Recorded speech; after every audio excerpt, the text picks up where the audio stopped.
Hi guys, this is Hirosaki. This story is all about what if Naruto became a legend. When the seal broke and he opened his eyes, he had hoped to see his friends standing around him, welcoming him back to life. But now he's in a different time and all of his friends have long since passed away. Now the only thing he can do is put what he has been trained to be to good use and serve the galaxy from the shadows.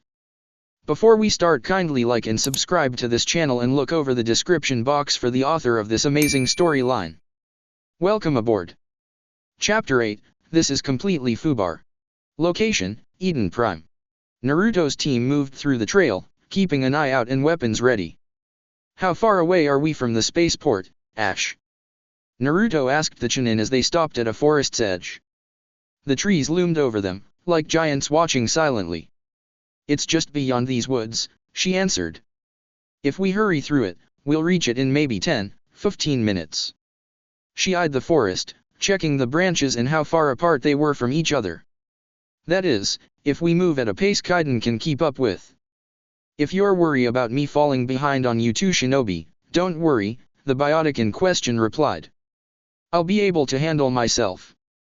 He trailed off as he looked upwards and saw something over the tree line. What the hell is that? He demanded. What? What is it? Naruto asked. He and Ashley looked in the same direction. An enormous metallic-colored ship rose up above the forest. It took him a moment, but the blonde recognized that it was the same ship he had seen back on the Normandy. Well, at least I know it's not a hand, he thought to himself. I think it's a ship. I mean, just look at the size of it. Ashley said in stunned wonder. They could hear the thing rising higher up in the planet's atmosphere, the hum of it somehow filling their ears. Does anyone know the make of it? No, it doesn't look like any ship I've ever seen, Kaiden admitted. It looked so strange. It was unlike any ship he had seen. What about you, Commander? She asked, looking over at Naruto. He was still staring at the ship as it kept rising up in the air. Commander? She asked again as the hum and the ship disappeared. Before he said anything, they heard sounds coming through the woods, sharp loud sounds. She knew what those sounds were. That's gunfire and it's coming, from the spaceport. Realization dawned on her face. We need to move, Naruto said, an urgent look crossing his face. We need to move now. He leapt for the trees and took off. Ashley went after him with no hesitation, leaving Kaiden alone at the edge of the forest. He stared at the two leaping through the trees like it was nothing. It must have been from their shinobi training. I had to open my mouth, he grumbled, before taking off in a sprint. Whenever he had a straight line of sight in the forest, he would use his biotics to gain ground on the two up above. It was a method that he was probably going to regret once the adrenaline died down, but for the moment, he had to make sure he could keep up. As he raced through the trees, Naruto was hoping to no end that they weren't too late. Please don't let me be late, he silently prayed. Let me get there in time. He already lost one person on this mission. He didn't need another. Ashley kept her eyes forward, making sure they were going in the right direction. She was able to stay by his side as they ran. We're almost there, Commander. She told. She still wasn't sure if he was the actual Naruto Uzumaki. But if he was, then his skill with the Kage Bunshin was legendary. If he received memoirs from a clone that made him be in this much of a hurry, something must not be good. Is Kaiden behind us? The blonde asked, not looking back. Yes, sir, he is, she answered, having heard the noticeable noise of someone using a biotic charge. He's keeping up. A couple of branches wobbled underneath her feet and she almost fell. But she was able to keep going after adjusting. He didn't have that problem. He ran across the branches like they were nothing. They stopped at the other end of the forest and leapt down to the ground. They could see the spaceport from the top of the slope they stood on. Construction debris and rocks lay scattered all around the slope, preventing them from running straight down it. Kaiden ran out of the forest a few seconds after them. I'm here, Commander, he announced, panting slightly to get his breath back. Just give me a moment to catch my breath. It's kinda exhausting to keep up with people going at shinobi speed. We don't have a moment, Naruto told him. The same zombie-like creatures they had encountered at the camp were now making their way to the entrance of the spaceport in a small horde. Their target was apparently a body that lay on the ground in the spaceport, a Turian body. The blonde let out a curse and charged down the slope. "Let's move," Ashley told Kaiden. He managed to get his breath back enough to follow her. They pulled out their guns and ran after the blonde, opening fire on the creatures. As the bullets flew through and struck them, the creatures turned their attention towards the humans. Some were killed by the bullets, 1 or 2 were killed by biotics from Kaiden or jutsu from Ashley, but the majority of them were destroyed by Naruto. As he raced towards the spaceport, he used whatever method he could to destroy them. It didn't matter if it was kunai, shuriken, or his body. He didn't use any jutsu, mostly due to the fact that he didn't want to cause any more damage than necessary. Once they realized the incoming threat, the creatures turned around and converged on him. They couldn't easily surround him thanks to Ashley's and Kaiden's supporting fire. Naruto started to get impatient and worried as he tried to fight his way out of the horde of creatures. How much longer is this going to take? He thought angrily. The anger made him strike harder, swing faster, and kill more quickly. For a brief moment he lost his sense of direction and was facing the other way. He quickly reoriented himself and plowed through the spaceport, breaking clear of the creatures as Ashley and Kaiden cleaned up. As he sprinted up the steps, he saw one last creature standing over the body. It was bigger and bulkier than the others. The fact that it ignored him as a threat and focused on its objective must have meant it was the leader of the horde, if that was even the right terminology. It moaned as it reached down to either grab or piece the body. "Oh no, you don't." He growled as he grabbed the creature and yanked it away, making it stumble back towards the steps. With speed that only came from years of experience, he made a clone and then held out his hand. When the sound of the all-too-familiar jutsu filled his ears, he charged at the creature. Raise Non, spiraling sphere. He slammed the jutsu into the creature's head, making it fly off as the body collapsed. The head flew through the air and landed in front of Ashley and Kaiden. That was the Raise Non, Ashley said in stunned wonder. But it's one of the lost jutsu. Nobody since the 4th Shinobi World War has known how to use it. Well, that used to be true, Kaiden remarked. He was just as odd but felt like he couldn't show it since he came with the legend. So he really is. Yep. She stared at the blonde for a moment. This isn't a joke. Nope. The two of you should be doing less talking and more getting up here. Naruto barked at them. What were they doing just standing around talking? He raced back over to the body and knelt down beside it. They both jumped a little in surprise but quickly obeyed his order. They ran up the steps and joined the blonde. Kaiden recognized the body the second he saw it. It's Nilus, he said, surprised. The Turian had obviously just been in a battle and had been on the losing side. While it looked like his armor had taken the most of the bullets, a few had actually hit the Turian, causing him to leak trickles of blood. I can see that, Naruto replied sarcastically. He pulled a scroll and quickly opened it, releasing the pack of bandages sealed inside. Kami, I hope this will work. He silently prayed as he bandaged the wounds. Before he had been sealed, he had learned how to dress a wound while on the battlefield, mostly because both Sakura and Tsunade told him it was important to know and kept throwing things at his head every time his attention wandered, but he had never done it on an alien body, much less a Turian. He could only hope not to make it worse. He's still alive? Ashley asked in surprise. She thought the Turian was dead. Do you think I'm bandaging his wounds for the hell of it? He asked back. Before she could answer, a nearby crate fell down, revealing a cowering human. The crashing sound already had Ashley and Kaiden swinging around, bringing their guns to bear. The human yelped when he saw the guns were pointing at him. Don't shoot. I'm human. I'm one of you. He hurriedly assured them. His eyes almost bulged out of their sockets when he saw who was tending to Nilus. Wait a moment, you were with him. He cried, pointing at the specter. You were here when that other Turian guy started shooting. The two of them shared a look. It seemed like they were missing something. What are you talking about? Kaiden asked, very confused. What other Turian guy? Start from the top, Ashley ordered. Her eyes were hard and her mouth was a grim but firm line. He got the point immediately.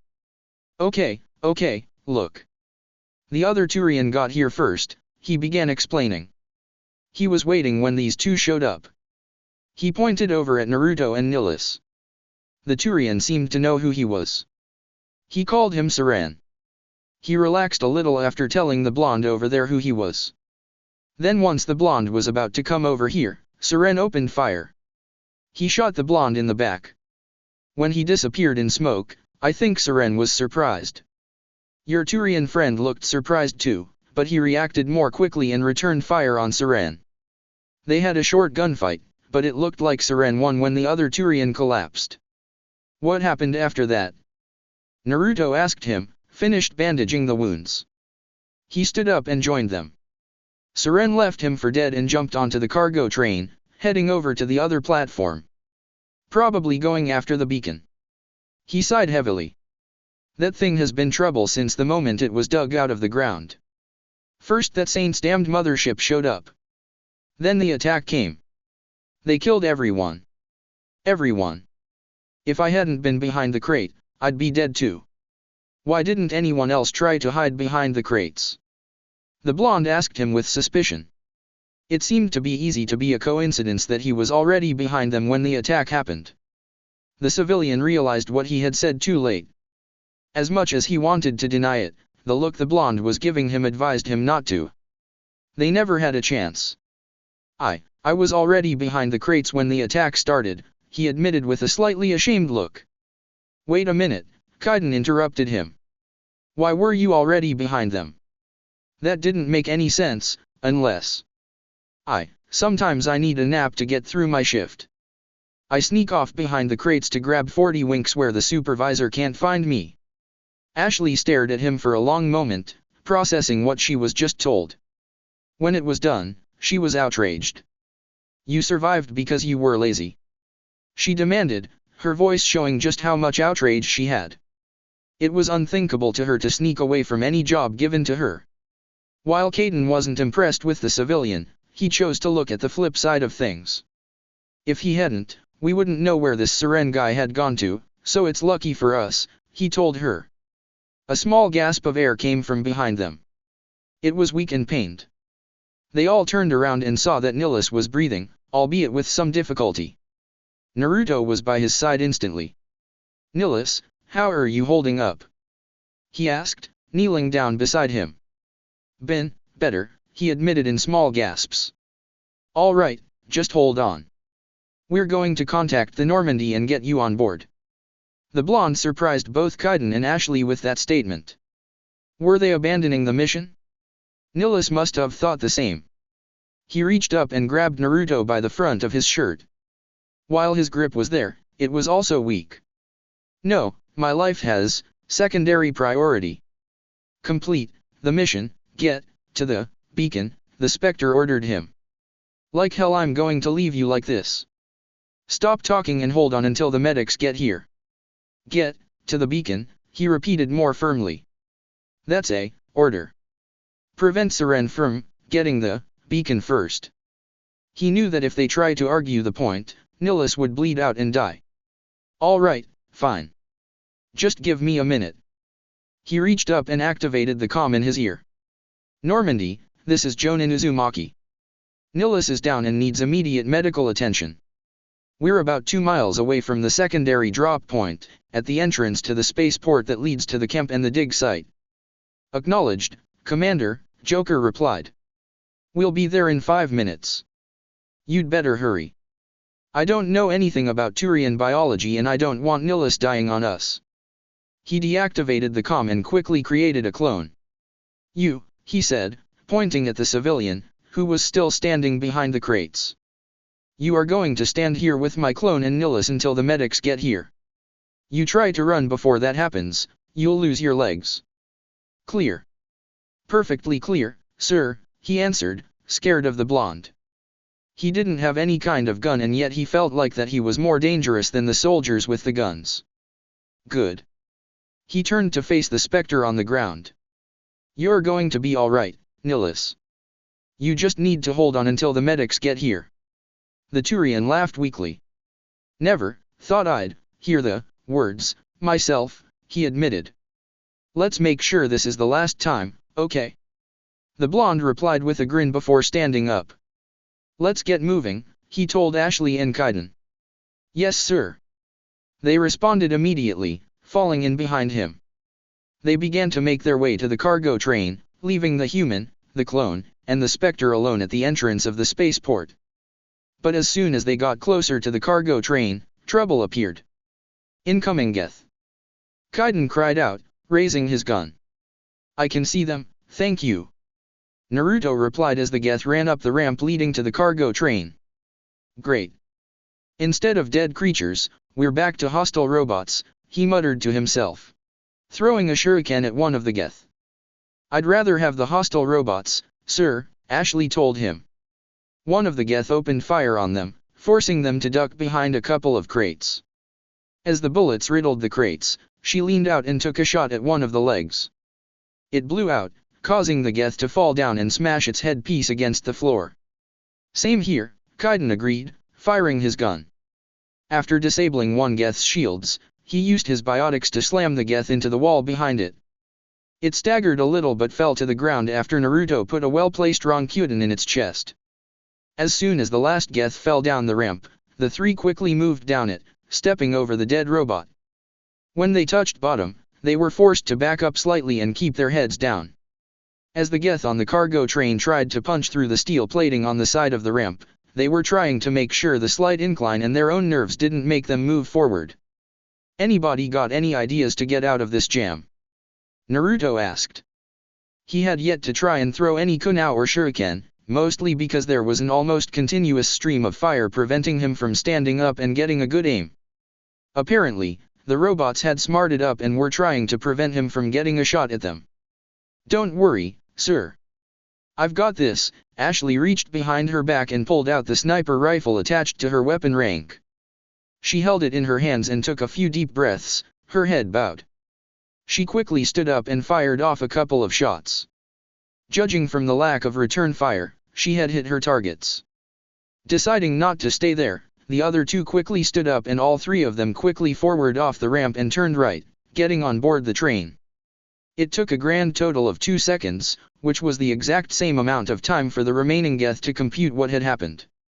As soon as the three humans had gotten on board, they were fired upon again, forcing them to duck down again.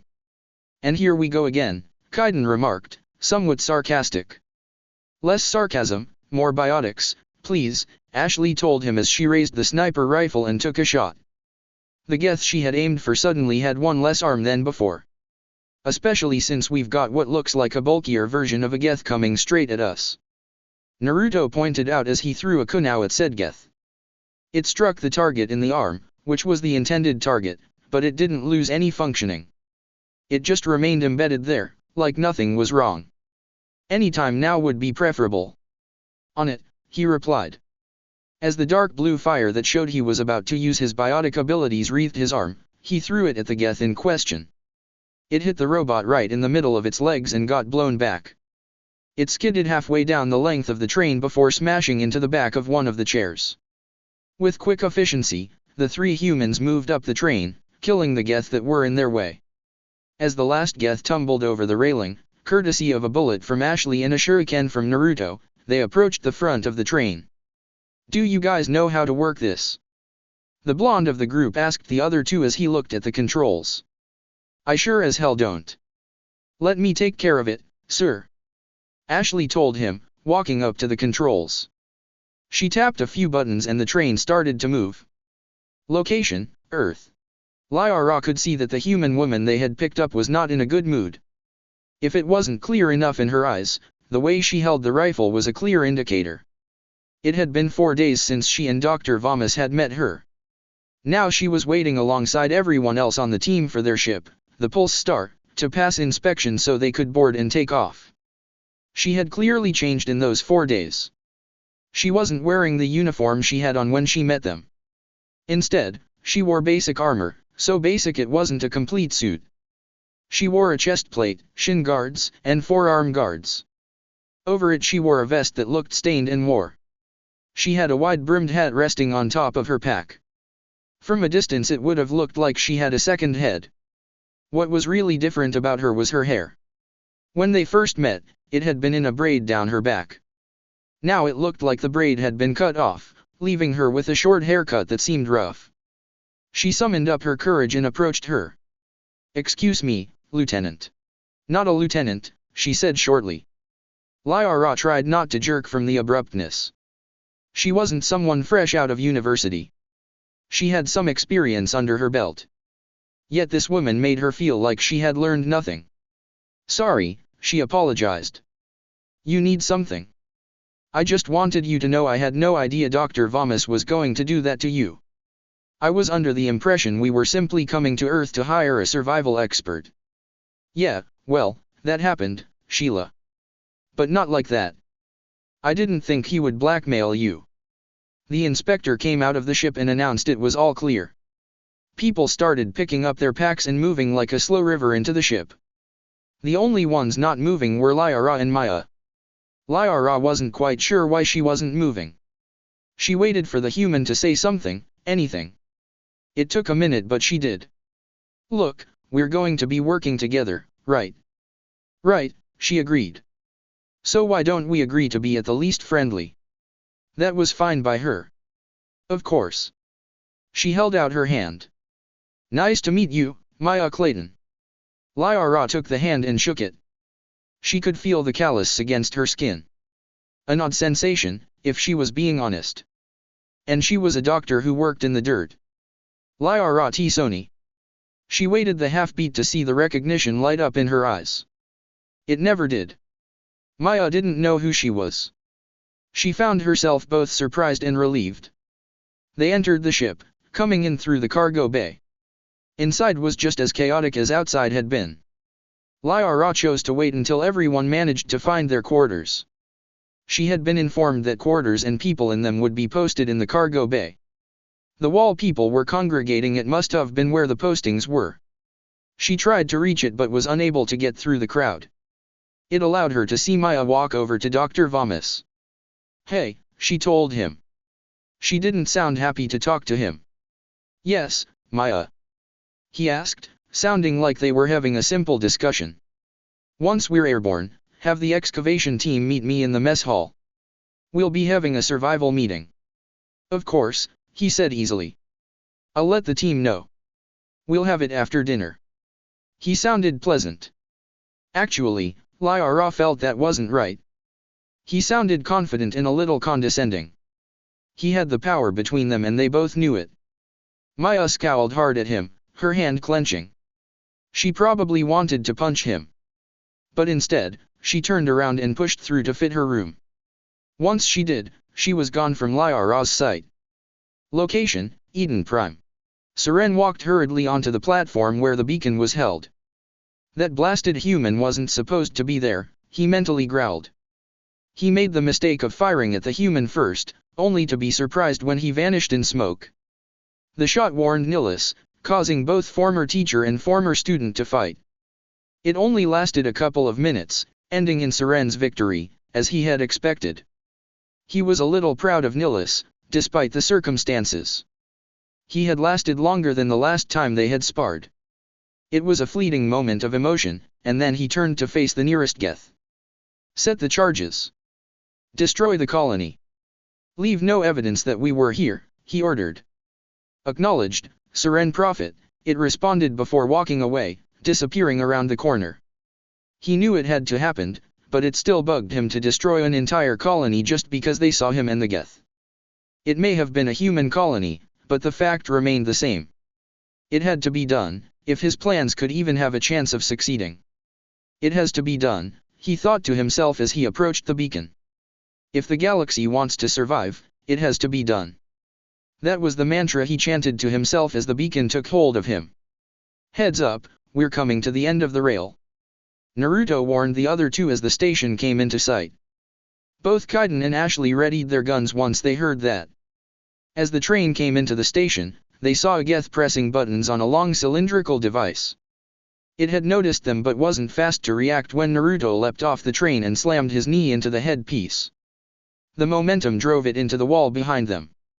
"That takes care of him," the blonde declared as he landed back on his feet. Then he noticed the device on the ground. Guys? What exactly is this?" he asked the other two as they joined him. "That's a demolition charge," Kaiden answered in stunned realization. The Geth must have planted them. He quickly checked his Omni tool. "I'm reading, 3, no 4 of them planted in the surrounding area. I take it that's bad." While he had some experience with explosives, it was usually the kind that came in a tag. The thing in front of him looked like it would go off if he touched it wrong. How big would the explosion be? "It's not so much the size of the explosion as it is the place they've been set," the biotic explained. "The 4 charges have been set in key positions that would set the entire spaceport off in one big explosion. And if the spaceport goes up, so does the rest of the colony and the planet. Okay, boom in spaceport makes bigger boom takes out planet, got it?" he clarified, mostly for himself. He looked down at the charge again. One of you should probably turn it off now or something, right?" "I got it," Kaiden assured him. He knelt down and tapped a few buttons on the charge. It gave a single beep before the lights dimmed. "There, it's been disabled. There's still 3 others left and the clock is ticking," Ashley reminded them. "All right, you two each take one and I'll take the third," the blonde ordered before sprinting up the nearby ramp, leaving the other 2 behind. As soon as he cleared the first ramp, the Geth on the level above him opened fire.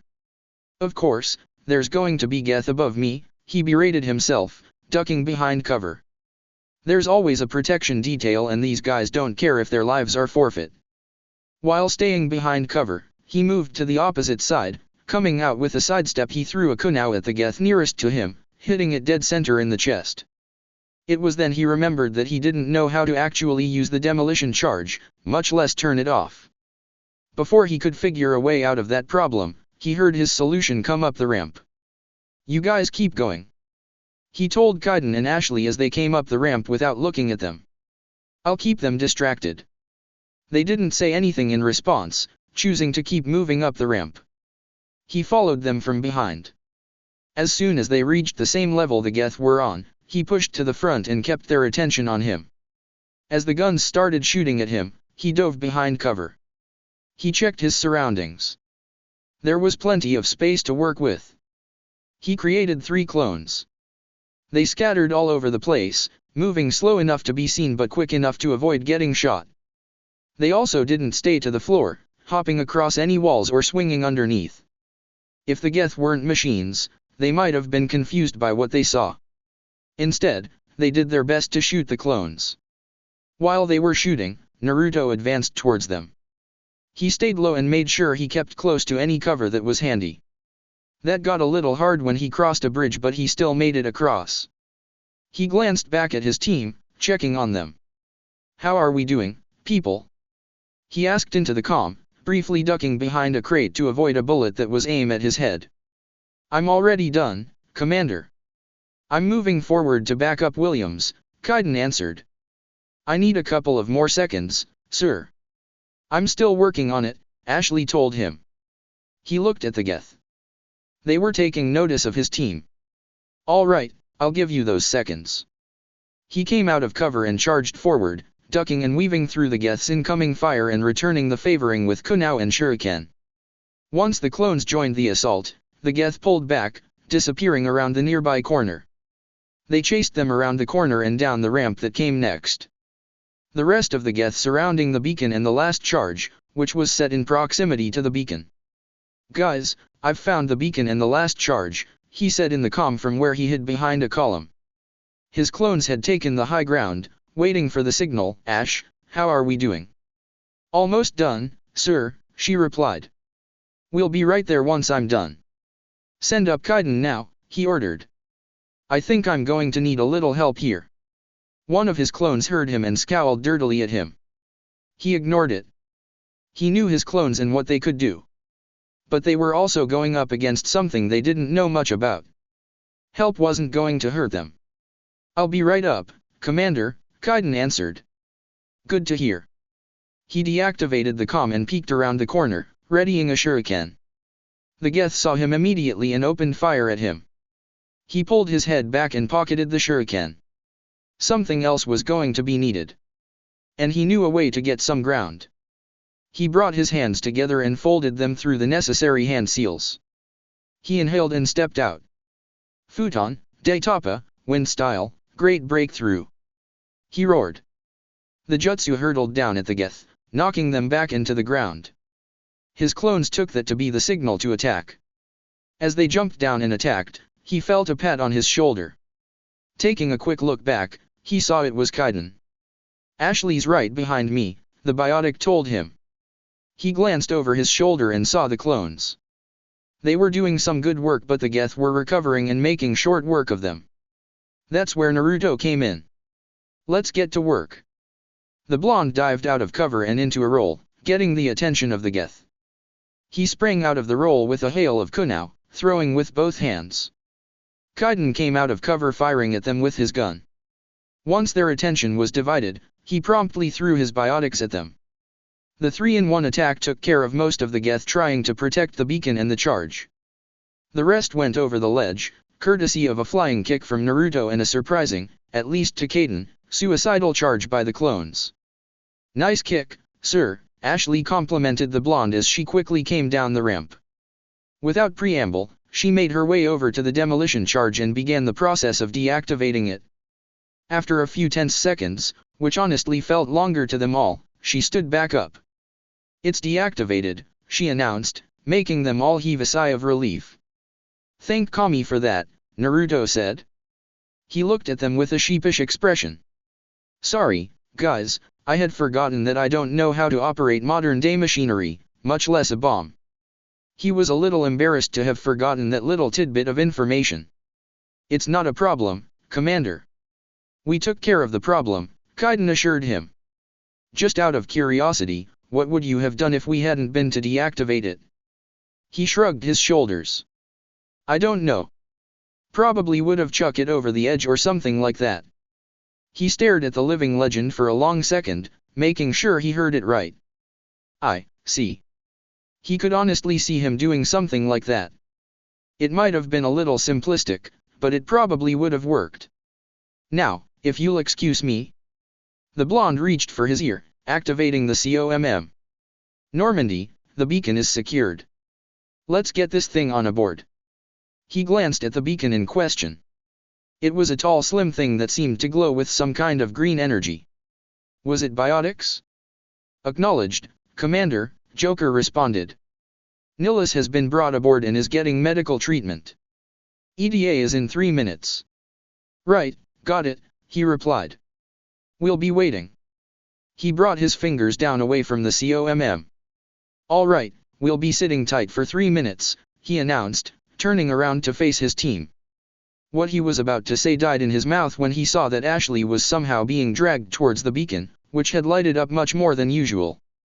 Without warning, he raced past Kaiden, who had walked up to him to hear the info, and slammed into her, knocking her away from the beacon. Unfortunately, that meant he was caught in the beacon's invisible grip. He was lifted off the ground and clenched his teeth in pain as his mind was stuffed full of images. Commander! Cried Ashley, trying to stand back up and pull him away. Kaiden held her back before she did anything stupid. No. Don't touch him. It's too dangerous. He told her. All they could do was watch.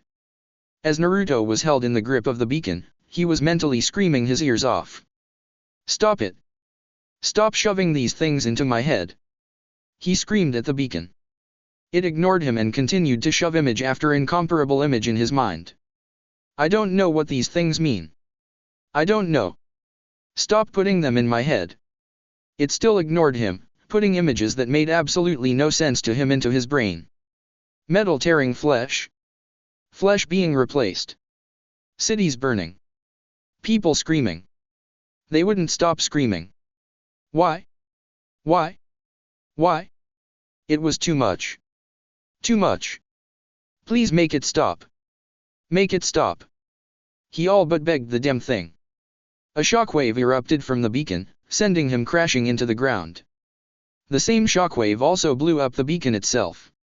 Naruto didn't care about the beacon blowing up.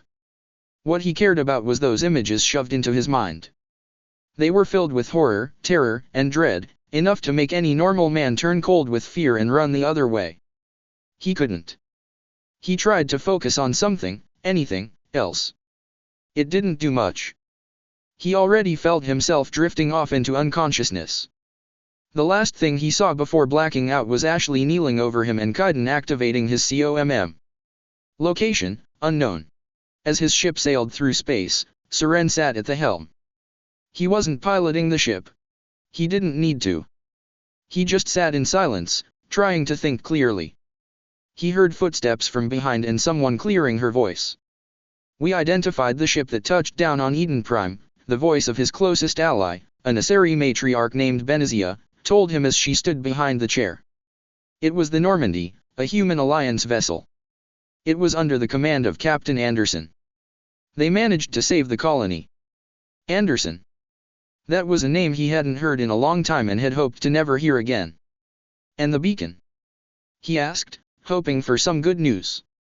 "One of the humans may have used it," she admitted after a moment's hesitation. When he heard that, he grew angry. The room glowed red with his anger. He stood up and began to smash everything within reach, screaming in anger and rage. The matriarch didn't move a muscle, even when things were flying near her head. Seren shoved her into a nearby wall, his talons holding her head and ready to pierce into her brain. "This human must be eliminated," he growled after taking a moment to calm down, removing his hands from her head and walking back to the chair. "Yes, I understand." The matriarch turned around and walked out of the room, leaving the Turian alone. It gave him a chance to think. This presents a problem, he thought to himself.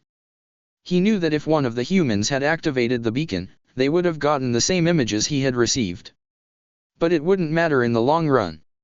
Once they found out the identity of the human who used the beacon, money would exchange the right hands and it will be dealt with. Location, Pulse Star. Lyra felt that dinner had been quite excellent. Clearly Dr. Vomus didn't waste any expense on the ship's food. He did warn them that this kind of food would only be on the ship, though. Once they were at their location, they would be having basic rations. Having had those kinds of rations before, she learned to enjoy them while she could. After that dinner was done, Maya took center stage. "All right, people," she said in a voice that filled the hall. "My name is Maya and I've been hired to protect you on the expedition of yours. That means I'll have to make sure you can protect yourselves. Before we disembark, there's going to be a set of rules that you're going to learn by heart. These rules are ironclad. You disobey them. Will be punished." Someone asked, getting some laughter from the people around them. Lyra glanced over. It was a human, rather young at that. He had a smile that seemed equal parts humor and smug assurance. Maya found him, staring him down with a hard scowl. "You'll end up dead." Her tone was final, clamping down like a trap. The human didn't say anything back. Whatever confidence he had died beneath her stare. She flicked on her Omni tool. "I'm sending you an email containing the rules." Lyra got the mail alert and opened the email. As she read them, Maya kept talking. "First rule, check your equipment every day. I don't care if you think you know what you have. Check everything daily so you'll have an accurate count. If something happens when you're not looking and you come up short, you'll be alert. Second rule, talk to each other." "Excuse me," one of the Turians said, "but isn't that a redundant rule?" Unlike the human, he remained confident in his seat, returning her stare with his own. She kept her eyes on him for another second before looking at the entire group. "You all look at each other and probably see respected colleagues and noted professionals. I see a mess of easily bruised egos and prides already starting to self-inflate. Things are most likely going to be said on the ground that someone isn't going to like. The fact is I don't care if it was unintentional, harmless, or outright demeaning. You don't stop talking to other people. You keep lines of communication open so you will keep everyone alive." Lyra heard a scoff across the table. It came from one of the matrons that were a part of the team. She didn't know who she was. She came with Dr. Vomus. Aren't you being a little paranoid? She asked Maya condescendingly. This is a simple expedition on a planet claimed by your alliance. It's not like we're going to die out there. Thank you for that, Maya said, giving her approval and then immediately dismissing her. That brings me to my third rule, keep alert. You're not in the lab or even the city. You're in the wild and you don't know what could kill you. She kept the same tone throughout the entire meeting, staying professional. Everyone listened, for the most part. There was a slight tense moment at the end when she suggested that everyone on the team try and find a gun to practice with. Almost all of them laughed in response. Personally, Lyra didn't see what was so funny. It seemed like a good idea. She knew that she was handy with her biotics, what Asari wasn't, but she never had really handled a gun. She should correct that. So after the meeting was over, she went after Maya. She caught up to her in the corridor. Miss Clayton, she called out. Maya glanced back. Didn't I tell you to call me Maya? She asked. Had she? Never mind. What do you need? She got back on track. About that gun training, I'd like to do it. Could you teach me? The human looked at her for a moment, probably trying to see if she meant it. Fine, she finally said. Follow me. We're going to the armory. They walked together to the elevator and rode down in silence. The armory on the Pulse Star wasn't an actual armory. It was a small piece on the third deck where the guns were kept, out of the way so no one would get hurt. Maya was one of the few people on the ship who had access to it. One swipe of her Omni tool and they walked in. All right, she said, walking over to the locker holding the guns. You got a preference? No, I don't, Lyra answered, following her. I've never really held a gun before. She glanced back at the Asari. Really? I thought you were an archaeologist. Yes, but I haven't really gone to any sites so dangerous I needed a gun. Most people tend to leave Prothean ruins in the hands of professionals. And she was a baby archaeologist at that. The swagman took it in stride. She turned around and faced her completely. All right, what would you think would be the right gun for you? It was an old swagman trick that was asked of every trainee. Those who answered wrong got a knock on the head and were told to ask again. After a couple of hits, they usually got the idea. Lyra glanced past her at the locker. The guns were stacked uniform, smallest on the top and getting bigger as it went down. While some of the people she was working with might have looked at the rifles and shotguns and thought they could use them, she didn't. A pistol, just to be safe. She suggested. Got in one, Maya thought. Sheila knows better. She pulled out a pistol, taking a quick look at it. It was in good order and had been cleaned recently. Here. She held it out handle first.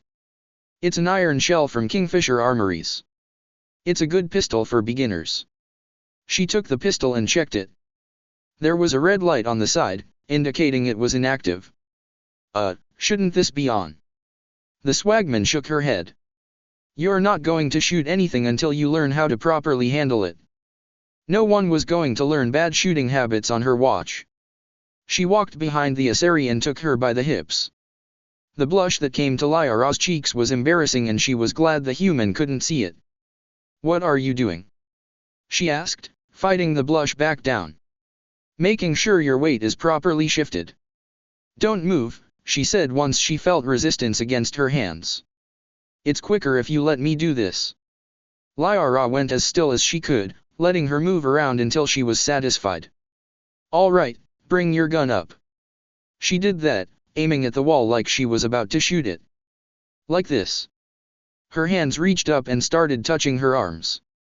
Don't lock your limbs, she instructed her. She loosened her elbows, following her hand's gentle guidance. You're good at this, she remarked. Wait, why did she say that? It sounded stupid. Maya didn't seem to notice. If you don't pay attention, you're liable to end up dead, she said, almost sounding like she was reciting it. That was something my drill instructor practically beat into me. He did? Why? She stopped and looked the Asari right in the eyes. Swagmen aren't some of the best scouts in the galaxy, Sheila. We're the best, period. We're the ones who go deep into enemy territory to find out troop movement and resources. That means we are trained to survive the harshest environments out there and adapt to everything that is put in our way. Sounds tough. She wanted to sink into the floor right then and there. Sounds tough? What kind of moron said something like that to an obvious veteran? Apparently, she did. Again, Maya didn't seem to notice. Yeah, you could say that. Back in Boot, they told us that there were no flunkouts when it came to becoming a swagman. That's because if you fail, you're dead. Okay, that was grim, but she could see it. As she followed Maya's guidance, figuring out how to lower and draw the gun properly, another thing came to mind. Were the swagmen involved in the Lorik recovery? When she heard what happened at the end of that entire debacle, she couldn't help but shudder. Yet she had always been amazed at how the Alliance was able to do the recovery. Maybe she had an answer here. Maya smiled proudly at that question. Who do you think it was that gave the Alliance the name of the planet? She asked rhetorically. She took her hands off Lyra's arms and took the gun from her. We'll do some more training tomorrow. Hopefully we'll have more people by then. I don't think we will, Lyra said. Not after the way they had laughed at the human. She shrugged it off as she put away the gun. More time for you to learn how to protect yourself. Lyra found that she was okay with that. Location, Naruto. As he came back to consciousness, Naruto could instantly tell that he wasn't on Eden Prime anymore. The fact that he was looking at a metal ceiling instead of a burning red sky tipped him off. His body felt sore. He'd love to say that was a new feeling, but at this time in his life, it was an old friend. Doctor? Dr. Shakwas? I think he's waking up. Ashley's voice, which sounded somewhat blurry to him, spoke out. He turned his head enough to see her standing nearby. Her arms were folded, but the worry in her eyes was clear enough. He sat up from the bed he was in and swung his legs over the side. Oh, what in the name of Kami happened? He silently asked himself before remembering what happened. He got grabbed by an ancient device and had a lot of information, or something similar, shoved into his head. Right, that happened. You had us worried there, Commander, especially when we couldn't get those shades of yours off, Shakwas said as she walked around the bed, coming to a stop in front of him. Her eyes quickly scanned his body, looking for any kind of new injury. That was the idea when I applied the seal to them, he told her. The seal on the sunglasses would only allow him and his chakra to remove them safely. Any other person was more likely to rip their fingers to pieces trying to get them off than actually succeed. Since that clears up that little mystery, how are you feeling? Like I went 5 rounds with Lee when he was drunk, he answered honestly. That had actually happened one time, to him and every guy Lee considered a friend. Afterwards, the rest of the guys in the Konoha 12 swore to never let Lee near a bar. Aside from that, I'm fine. They didn't look too reassured by that. How long was I out, by the way? It's around about 15 hours. Did something happen down there with the beacon? She asked. It's my fault, Ashley told her, looking as guilty as she felt. I must have triggered some kind of security field when I approached it. You had to shove me out of the way, SSE said to the blonde. He remembered that. That was my choice. I thought you were in danger and I tried to get you out of it. You didn't have any idea that this would happen, he assured her. He would have done it again if he had to. He was that kind of guy. She blushed faintly and looked away. Actually, we don't even know if that's what set it off, Shakwas commented. Unfortunately, we'll never get the chance to find out. The beacon exploded and knocked you cold, Ashley explained to Naruto as she walked over to the doctor's side. The lieutenant and I had to carry you back to the ship. Physically, you're fine, the doctor told him. But I detected some unusual brain activity, abnormal beta waves. Abnormal what? He asked in confusion. The term made absolutely no sense to him, just like when Kiba had started talking about helping out at the vet. When that happened, the blonde was never quite sure when he was talking about a human or an animal. Are you sure you didn't detect, well, you know? He tapped the side of his head to emphasize his point. It's possible, she admitted. But I also noticed an increase in your rapid eye movement, signs typically associated with intense dreaming. It's nothing, just a dream I've had before, he told them. Then he scowled. And no, I don't want to talk about it. He had been on the receiving end of that question so many times, he had actually lost count. He turned his head and saw something that made him both relieved and nervous. It was Nilus, laying on the bed beside him. How is he? He asked. The Turian was unconscious and wasn't moving. That was never good in his books. Dr. Shockwus went over to the Turian's bed. Some of his wounds were serious. He's in a medical-induced coma until he's in better care. She looked him over. I should make a note of how he's. Oh, Captain Anderson, she greeted the captain as he walked into the med bay. Anderson came to a stop, quickly looking Naruto over. How's our commander holding up, doctor? He asked her. All the readings look normal. I'd say he's going to be just fine. Glad to hear it. He turned to face Naruto. I need to speak with you, in private. Captain, Ashley said as she saluted, getting the hint. I'll be in the mess if you need me. She walked out of the med bay and Shockwus quietly followed her, leaving the two, minus the unconscious Turian, alone. Sounds like the beacon hit you pretty hard, Naruto, Anderson said bluntly once the door closed. You sure you're okay? I'm fine, but I can't say the same about Jenkins, he admitted sadly. That wasn't your fault. He was under my command. It is my fault. His tone brokered no argument. What happened to Jenkins was on him. His command. His fault.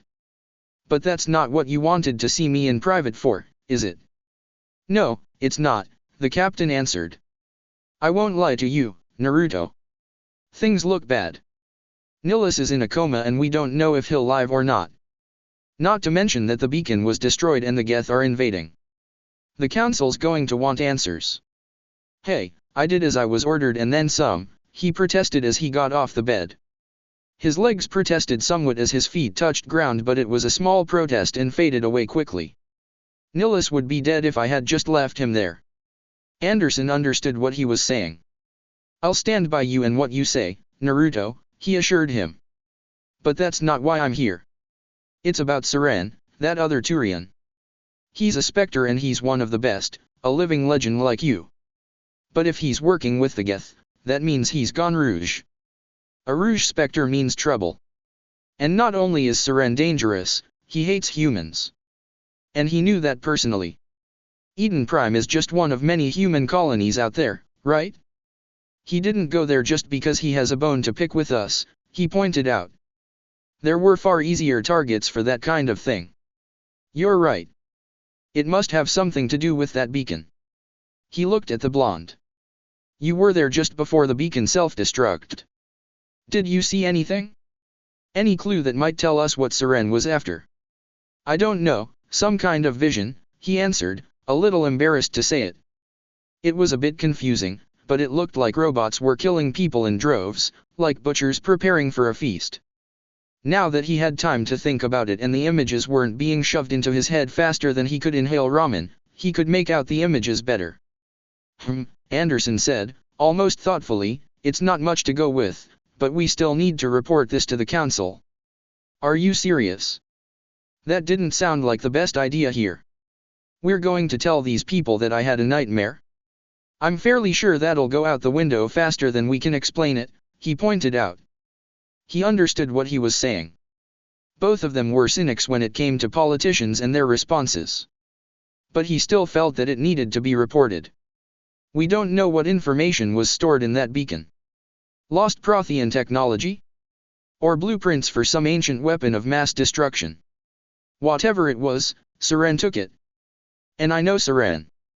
His voice got a little sharper and angrier. I know his reputation, his politics. He believes that humans are a blight on the galaxy. This attack was an act of war. Others might not think that, Naruto told him.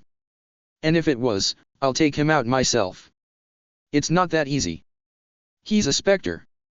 He can go anywhere, do almost anything. That's why we need the council on our side. Then all we have to do is prove what he did and he can kiss his Spectre status goodbye, he declared. It sounded like a plan to Anderson. An idea of a plan was already forming in his head. I'll contact the ambassador and see if he can get us an audience with the council. He'll want to see us as soon as we reach the citadel. How far is the citadel? The blonde asked him. We should be getting close. I have to finish up something, do me a favor and go tell Joker to dock once we're there. He turned around and walked out of the med bay, leaving the blonde alone with a comatose Turian. He was about to leave the med bay himself when he heard something that made him grab the edge of the bed to steady himself. Okay, who the fuck woke us up? Yelled a familiar voice inside his mind. Someone had better give me a good answer. Otherwise they are going to feel a lot of pain. Naruto waited while his old friend went on to describe how exactly that person would be in pain, with explicit details. And good morning to you too, Kurama, he replied when he was done, wincing from the yelling. Next time, try yelling a little louder. Only my ears are ringing. Well, excuse me, Naruto, the fox replied sarcastically. It's kinda annoying when you're sleeping peacefully and then all of a sudden, a lot of random and confusing images are shoved into your head. What the hell are you talking about sleeping peacefully? Shukaku asked, joining the conversation. Your snoring kept waking us up.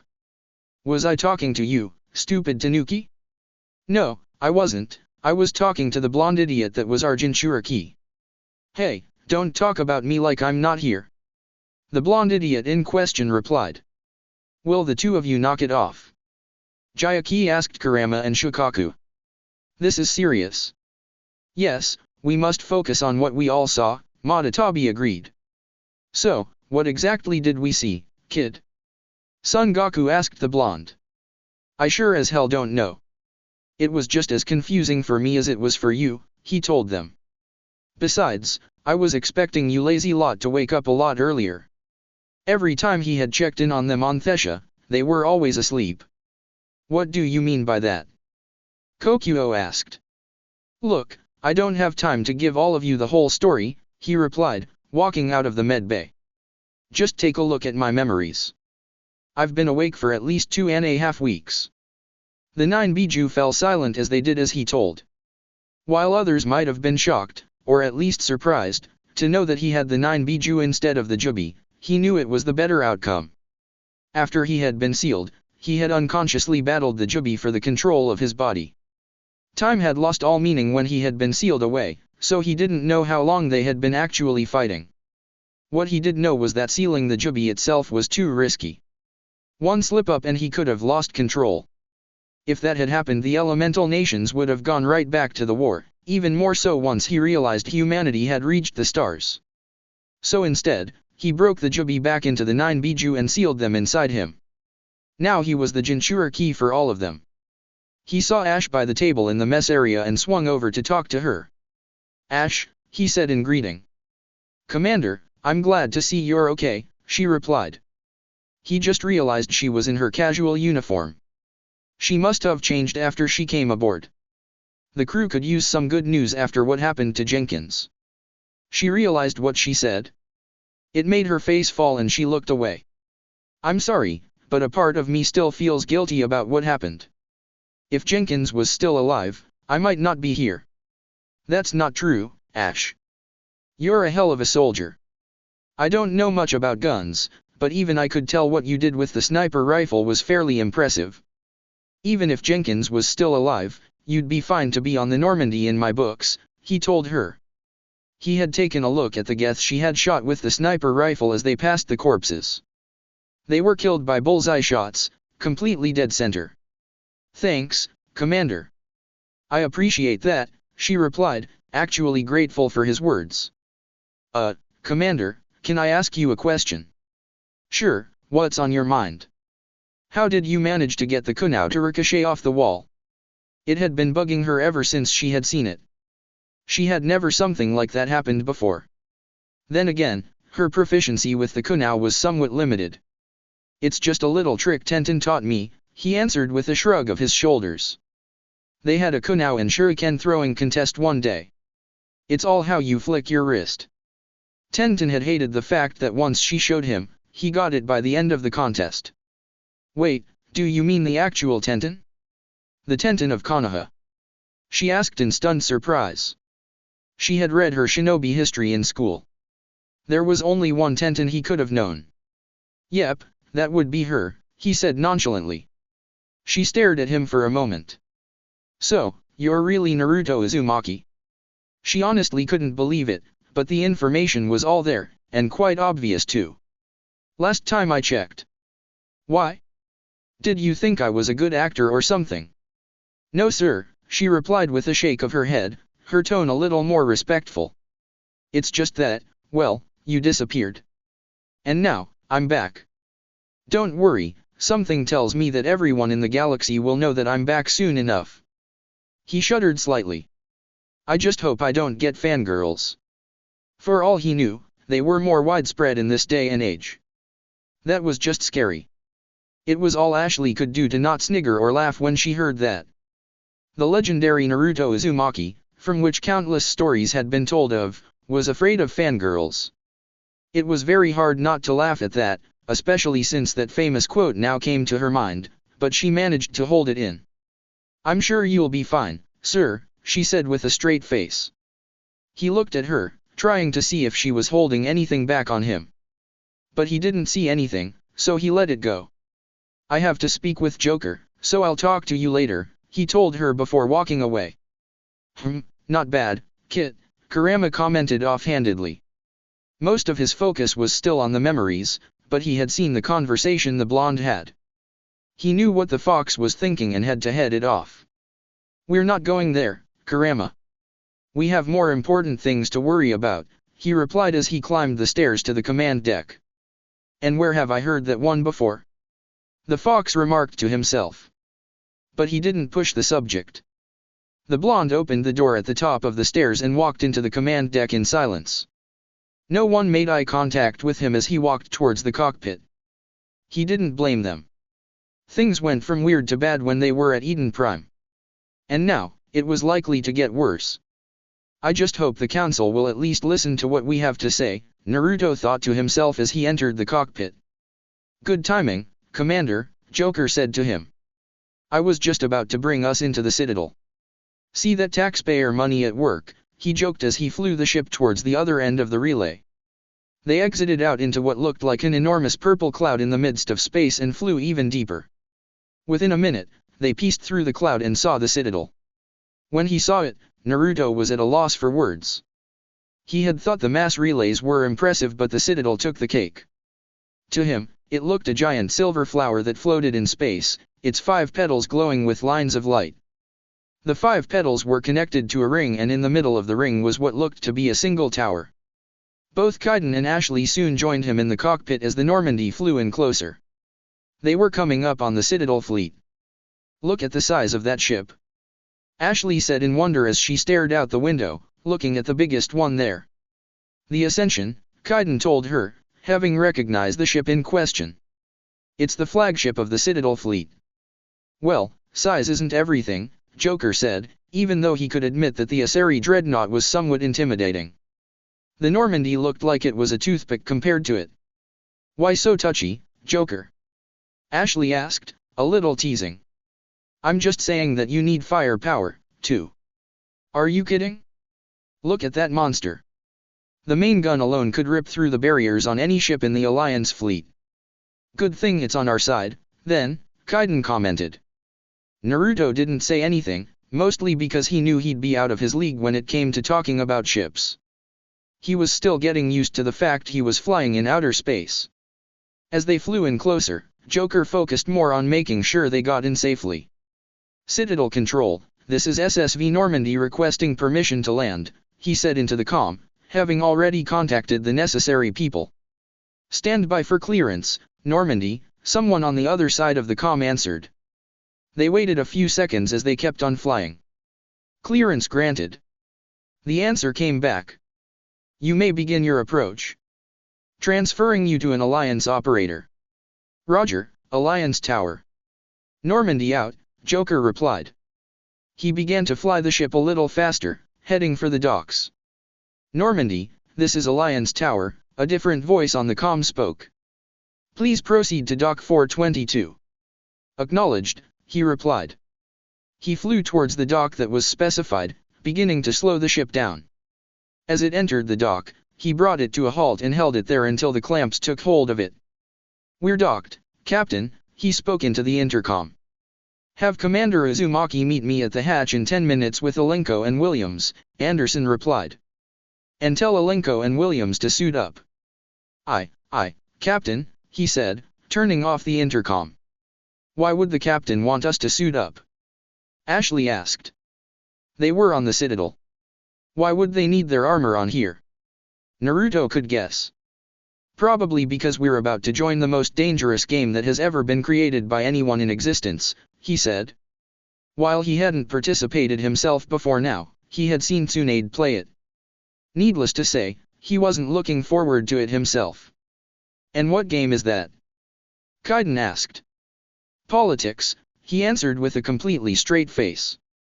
Chapter 9, Be Back Later, Gone Hunting. Location, Citadel. Musashi sighed as he sat down behind his desk. "Shifts barely even started and already I'm getting a headache," he muttered to himself. He wanted to rub his forehead but he also had to get to work. Decisions. But that was life as a CSEC officer. His headache was certainly not going to interrupt the bullpen. Cops were either walking through or working at their desks. One of the walkers noticed him and stopped by his desk. "You all right there, Musashi?" he asked. He looked up at the Turian. "Yeah, I'm fine. Just got out of a meeting with Palin." He winced in sympathy. "Oh, what happened?" Their conversation wasn't private. Practically everyone in the bullpen heard it. One of the other cops, Anasari, laughed. "You're going to have to be a little more specific than that, Sam," she called out. "Musashi's got quite the rep, don't you, Musashi?" He frowned her way. "No one asked for your opinion, Tila." He looked back at the cop standing by his desk. "Palin called me in about the arrest I made yesterday." "So? They weren't exactly in pristine condition when I brought them in," he said blandly. The cop's eyes fell onto the bouquin resting by his desk and understood. "You used that?" "Had to. One of them took a swing and they all just started throwing punches." That was what he had told Palin. The executor didn't care. In all honesty, Musashi wanted to bash the Turian's head in for that tongue lashing with his bouquin. But he didn't because he was a cop and Palin was his boss. As tempting as it was, he wasn't going to hit his boss for something like that, even if Palin had opinions about humans. Now he had to deal with the paperwork. It wasn't hard to do but it was repetitive. He felt like his brain was about to leak out his ear. He reached for the cup off to the side but it was empty. "Coffee ready?" he asked the bullpen as he stood up. "It's disgusting," was the answer. That meant yes. Just as he was about to leave, his Omni tool signaled he was getting a call. His personal number was being called, not his office number. He frowned but answered it all the same. "Hello. Mr. Musashi," said a voice muffled by an electronic buzz, "there is a suspicious amount of people moving supplies in the Pasal district, down to a warehouse in the Bachoyret ward. Please investigate." He frowned as he listened to the address given to him. He couldn't make out whether it was a male or female. Best to go with the basic response. "Sir, if you have a concern about a matter, please call the official CSEC helpline," he replied, his voice unconsciously slipping into a mechanical tone. "You mistake me, Mr. Musashi. This isn't a concern. I would like you to investigate this matter, personally." The voice never changed tone or stride. He frowned a little. He didn't like where this was heading. "Why? We believe that your skills in a fight and as a CSEC officer will bring the matter to a close. And besides, I am sure that you will be satisfied by the end of it." "What?" The line went dead. He stared at his Omni tool for a long moment, still scowling. He was tempted to refuse whoever had called him. He had paperwork to do and he didn't take well to obeying faceless voices over the Omni tool. But then again, his curiosity was stroked, and he had paperwork. He put the cup down, holstered his service pistol, sheathed his bouquin, and walked out the door. Tila was the first to notice he was leaving. "Hey, Musashi, where are you going?" She called out. Someone phoned in suspicious activity, he said as he walked through the exit. I'm going to check it out. Naruto had to admit, if he took a moment to look out at the Presidium, it would look quite beautiful. But his mind was elsewhere, and there was the fact that the meeting happening beside him didn't sound like it was going well. This is an outrage, yelled the guy who Anderson claimed was the ambassador to the Citadel Council. Yudina was his name. The council would step in if the Geth attack a Turian colony. He stood in front of holograms of the three counselors, looking as mad as he sounded. Naruto really couldn't tell, but it looked like they were looking at the ambassador with indifference. He wasn't the only one. Pointing out the fact that they would have done if somebody else was involved never works, Madatabi commented with a shake of her head. I'm surprised humans haven't learned that lesson already. It's been over 2,000 years. Well, there goes the hope of the human race being smarter, Sun remarked with mock sadness, shaking his head. Hey, don't mock my species. You were raised by one of us, Naruto told them silently from where he sat against the balcony. He was focused on the paper in front of him. And keep it down. I'm almost done with this thing. Ever since he, Anderson, and the rest of his team disembarked from the Normandy, he had been writing his report. Since he didn't know how to do it with his Omni tool, and quite frankly, he still didn't trust the damn thing, he was writing it by hand. The Turians don't found colonies on the borders of the Terminus systems, Ambassador, the Solarian counselor told him sharply. Yudina's face looked like it had been slapped when he heard that comment. Humanity was well aware of the risks when you went into the Traverse, the Asari counselor said. While her tone was gentle, the undercurrent of it set Naruto's teeth on edge. She spoke to the ambassador like he was a child, like he had no idea what he was saying or doing and she was trying to correct him. The blonde was fairly certain that Yudina hated that as much as he did. What about Saran? The ambassador asked. You can't just ignore a rogue specter. I demand action. You don't get to make demands of the council, Ambassador, the Turian counselor replied, somewhat harshly. Citadel Security is investigating your charges, Saran, the Asari counselor told Yudina. We will discuss the CSEC findings at the hearing. Not before. The holograms faded away, leaving him standing in front of a console. He stifled a snarl as he turned around. Damn them and this entire fiasco. He mentally growled to himself. Captain Anderson, he greeted the captain curtly before looking over at the three other people, waiting by the balcony. I see you brought half your crew with you. Just the ground team from Eden Prime, Anderson replied. In case you had any questions. There is one thing that I want to know. I don't have all the mission reports, where is the last one? He had been searching for it before that short meeting but couldn't find it. Right here, Naruto said, standing up and handing the ambassador the report. It was a bit hurried, but he made sure he didn't leave anything out. He took the report. If he hadn't been pressed for time, he would have taken a second look at the papers on a clipboard. Now he held it to make sure they didn't fall off. I trust this is accurate? He asked, quickly flipping through the pages. Yes, it is. It had been drilled into his head by both Tsunade and Kakashi to always write good reports. And a good portion of reports were accuracy. It sounds like you convinced the council to give us an audience, Anderson noted. That was not an easy thing by itself. But it could end either way for them. They were not happy about it, Yudina replied, looking up from the report. Saren's their top agent.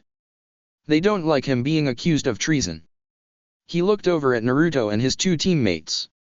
Even though he didn't say it, it was evident that he thought they were to blame. He's upset, Saiken commented. Thank you, Captain Obvious, the rest of the Biju chorused sarcastically. Naruto ignored them and kept his attention on the ambassador. Saren was there. I saw him with my own eyes. He told him. The council will be a bunch of idiots if they ignore this. He was really hoping he wouldn't have to deal with idiot politicians again. Those were the worst kind. Settle down, Commander, he replied coolly. You've already done more than enough to jeopardize your candidacy for the Spectres. The mission on Eden Prime was the chance to prove to the council that you could get the job done, despite being in a time you don't know much about. Instead, Nihilus is in a coma, being treated at Huerta Memorial Hospital, and the beacon was destroyed. That's Seren's fault, not his. Anderson protested, cutting into the conversation. And besides, Nilus in a coma is better than Nilus being dead, the blonde retorted. There was still the chance he could wake and support what happened. Then we better hope the CSEC investigation turns up evidence to support our accusations. Otherwise, the council might use this as an excuse to keep you out of the specters. He rubbed his forehead in irritation. And do you think the Alliance argued over it before pushing for it? He looked pointedly over at Anderson. Wait, what do you mean by that? He asked, missing the look they had shared. Before we started pushing for a human in the specters, there was a debate amongst the Alliance leaders on whether we should try or not, Anderson explained. Some said that since we already had the Umbu, we didn't need to have someone in the specters. Others argue that having someone in the specters would help us integrate faster into the galactic community and put us one step closer to joining the council itself. Finally, it was decided to push for the specters. That made sense. Why didn't you guys try to have an Umbu agent get into the specters? It seemed like the more logical thing to do to him. The Umbu and the specters were practically the same thing, so the only thing that would be different would be the name. That was the idea we were going with this time. Then you showed up, Yudina said drily. Come with me, Captain, he said to Anderson. I want to go over a few things before the hearing. Uzumaki, you and the others can meet us at the Citadel Tower, top level. I'll make sure you have clearance to get in. He turned around and walked away. Anderson followed closely behind. And that's why I hate politicians, Ashley muttered to herself once she saw that they were gone. Be nice, Ash, Naruto told her. He's just doing his job. First time I've heard someone say that of a politician, Kaiden remarked. Mostly it was just comments about how they were complete and utter assholes. Naruto knew what he was thinking. He felt like that too sometimes. But he didn't know Yudina that well, and he knew better than to make first impression the only impression. Anyway, you guys know where the Citadel Tower, right? The blonde asked them. He tried to pay attention to where they were going once they left the Normandy. But he was completely stunned by everything that he didn't look for landmarks. No need to worry about that, sir. Just follow us, the biotic told him. He took the lead and walked out of the ambassador's office. Ashley and Naruto followed. They quickly walked down the stairs and back into the lobby, which wasn't really a lobby to Naruto. It looked more like a sitting area that had the Earth Embassy on one side and the Presidium on the other. As they came down the stairs, they saw another set of stairs that led to a cafe. At least he thought it was a cafe, he didn't get the exact details. In the middle of the lobby, just beyond the two rows of chairs facing each other, was a small console. Standing behind the console was a purple Asari, which was obviously a hologram. Anyone could tell that just by looking at her and seeing the waves of electric energy flow down her body. Welcome to the Presidium, it would say whenever someone went near it. Allow me to be your guide. Hey, Commander, why don't you get some details about the Citadel from Avina? Ashley suggested as they walked by. She had been told the Six was always good to get some information. No thanks. I'm good, he replied, looking straight ahead. She glanced over at him. Are you sure about that? It looked like he was trying to avoid making eye contact with the Six, and that was a little weird to her. There was nothing wrong with getting information from one, they were practically everywhere. It could help you figure out where to go around the Citadel.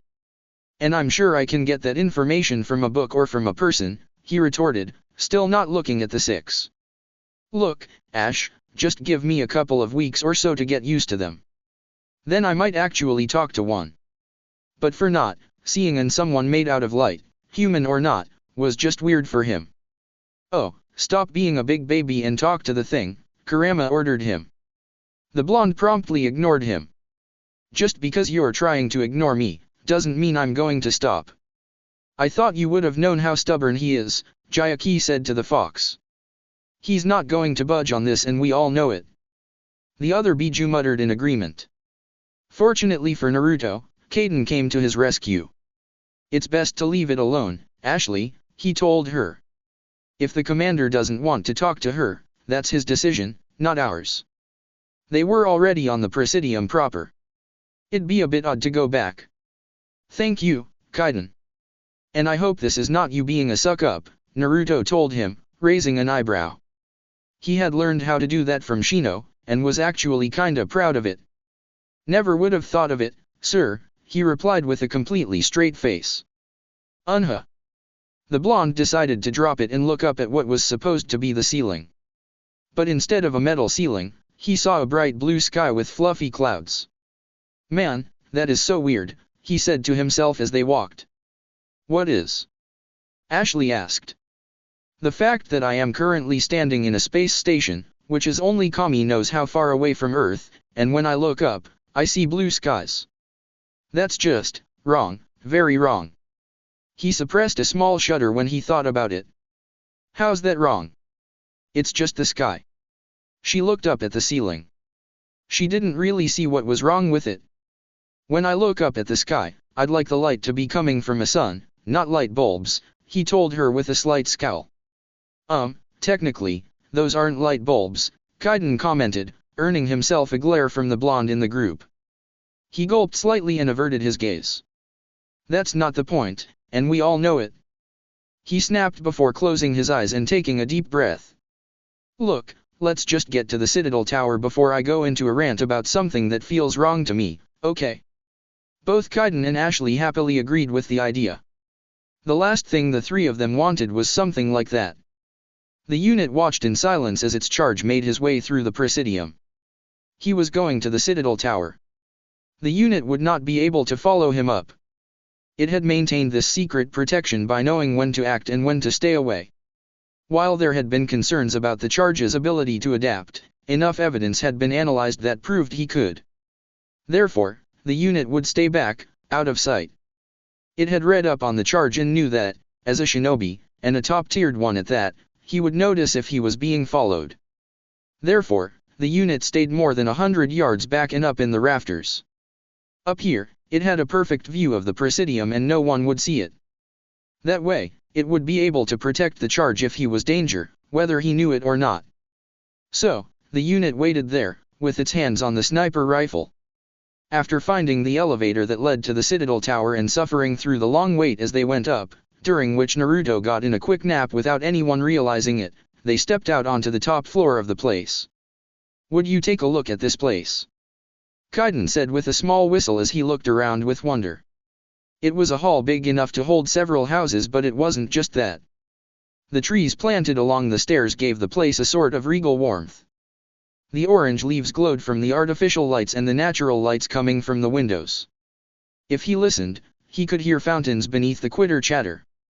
I'm a little bit busy with walking, Ashley told him, slightly sarcasm. I'm afraid that if I look around, I'll run into something. You can multitask, he replied, rolling his eyes. Children, behave, Naruto told them. We really don't have timeouts, so don't make me put one of you in one. They stared at his back. Then they looked at each other. I think he means it, the biotic whispered. Ashley nodded in agreement. The last thing they wanted was to be put in a timeout like they were kids by a person who would do it. The scary part was that they had no idea what his definition of timeout was. As they climbed the first set of stairs, they saw two Turians standing by the fountain. Palin, Seren's hiding something. The one on the left said.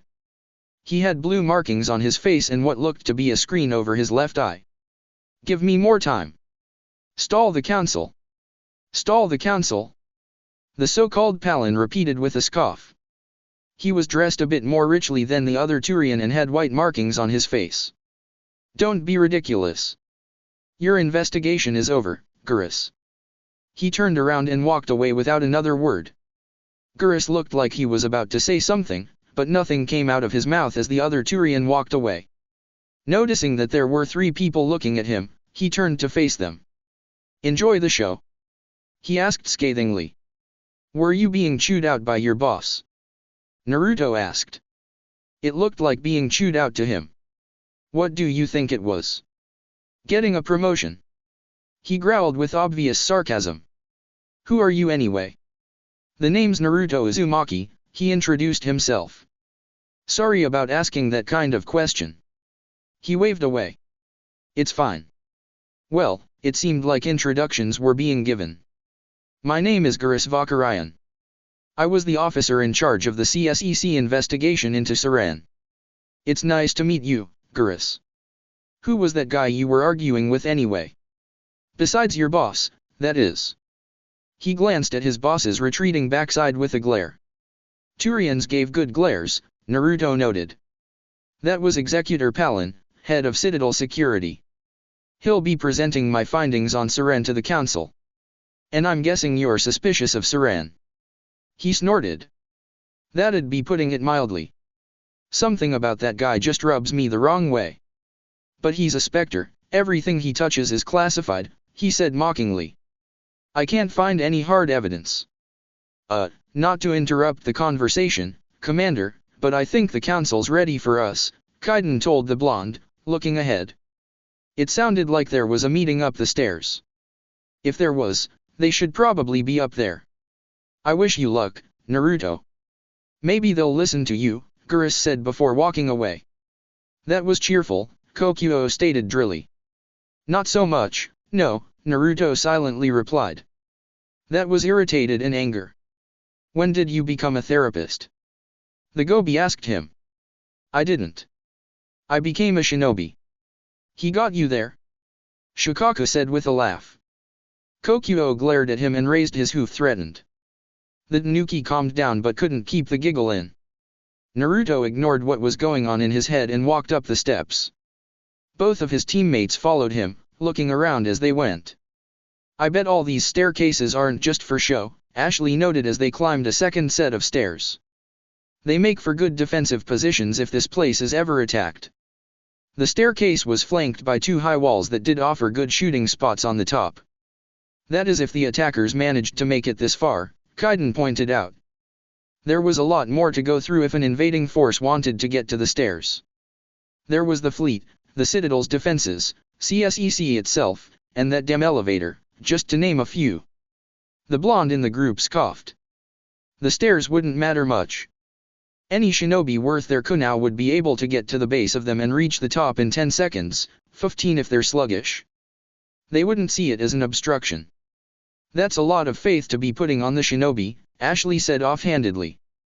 Technically she was a shinobi but she always thought of herself as a soldier first. He stopped and turned to face her. Are you saying that you wouldn't be able to get to the top in that time, Chunin? He asked her, completely serious. She went completely still at that voice. She heard him speak like that before and had warning bells go off inside her head in the process. She knew she had to choose her next words very carefully. She looked over at the walls and gauged them, looking over single inch and calculating the time. It would take me 10 seconds to get up there. 8 if I had a running start, sir, she finally answered. His face, which had been neutral as she looked the walls over, broke out into a smile. That's the spirit, Ash. He turned back around and kept walking. Let's keep moving, people. They quickly climbed the rest of the stairs and crossed the anteroom. As they climbed the second set of stairs, which led to the other end of the tower, they met up with Anderson. The hearing's already started, he said without preamble.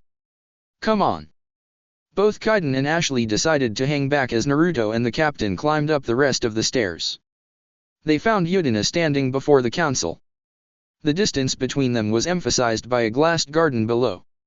To the left of the council was a giant hologram of Saran. The Geth attack is a matter of some concern, the Asari counselor, whose name, Naruto later learned, was Tavos.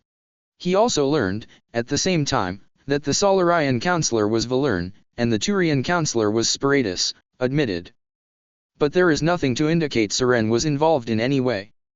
The investigation by Citadel Security turned up no evidence to support your charge of treason, Spiritus informed Yudina. And more importantly, I resent your accusations, Ambassador, Saran said, sneering. He made it sound like it was an insult that Yudina was even trying to accuse him. Nilus is a fellow Spectre, and a friend. That just let you try to catch him by surprise. Anderson snapped at the hologram. The anger in his voice and his clenched hands made it apparent to everyone there that he didn't like the Spectre. Captain Anderson, Seren replied with scorn. It seemed the feeling was mutual between them. You always seem to be involved when humanity makes false charges against me. He looked over the humans that standing in front of the council. Your species needs to learn its place, Anderson. I believe told you this before. You're not ready to join the council. You're not even ready to join the specters. Yudina heard those words and thought they carried weight. He had to stop that before it got anywhere. He has no right to say that. He shouted. That's not his decision. He looked up at the council, daring them to say he was wrong. Commander Uzumaki's admission into the specters is not the purpose of this meeting. Tavos agreed, looking up at Seren. Her tone was gentle, but also subtly firm. He stared back at her, seemingly uncaring about the silent warning. This meeting has no purpose, he replied. The humans are wasting your, counselor. And mine. Anderson was angry at those words. Hearing that tone in Seren's voice was just like last time. He couldn't let that happen. Are you just going to let him hide behind his status as a specter like last time? He demanded, looking up at the counselors. You need to look at him with open eyes. What we need is evidence. So far we have seen nothing, Valerne told him. How about the evidence from someone's own two eyes? Naruto asked, finally speaking. The others looked at him like they were surprised he was there, having forgotten that he was. He looked over at the ambassador. Ambassador Yudina, has the council received my report? No, it's still in the process of being translated and typed, he answered, frowning at the blonde. He grinned sheepishly. Sorry about that. I've only been in this time for a couple of weeks. I'm still trying to figure out how to turn the Omni tool on and off. The grin fell off of his face as he looked at the council. But I was there. And I know what happened. In that case, please tell us what you saw, Commander Uzumaki, Tavos told him. She gestured at him to speak. He stepped forward. When the Normandy was arriving at the first drop point, Nilus exited the ship, saying that he moved faster on his own. However, I believed that he needed to have someone to watch his back. So I used the Cage Bunshin no Jutsu to create a clone that would stay with him. Once me and my team had reached the second drop point, Nilus contacted us and I told him what to do if he thought that I needed to see something myself. And that was? Valerne asked. To let my clone know, he answered. It would take care of the rest by dispelling and letting me know. So you were not there with Nilus yourself? Spiratus asked. In matter of speaking, counselor, I was. Give me a straight answer, Commander, he all but ordered. Were you, the person I'm seeing with my own eyes, with Agent Nilus? The shinobi had a bad feeling about what was about to happen. No, I wasn't. I was with the ground team. Then how is it that you know what happened to Nilus if you were not there? Valerne asked, continuing what Spiratus was saying. When one of my clones dispels, I get all of its memories.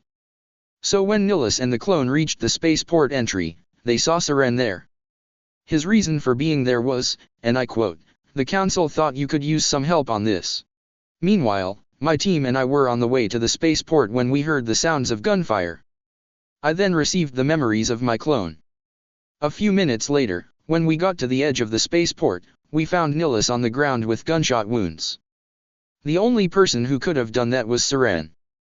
Your report is completely ridiculous, Seren said with a roll of his eyes. If you were not with Nilus, then you do not what happened to Nilus.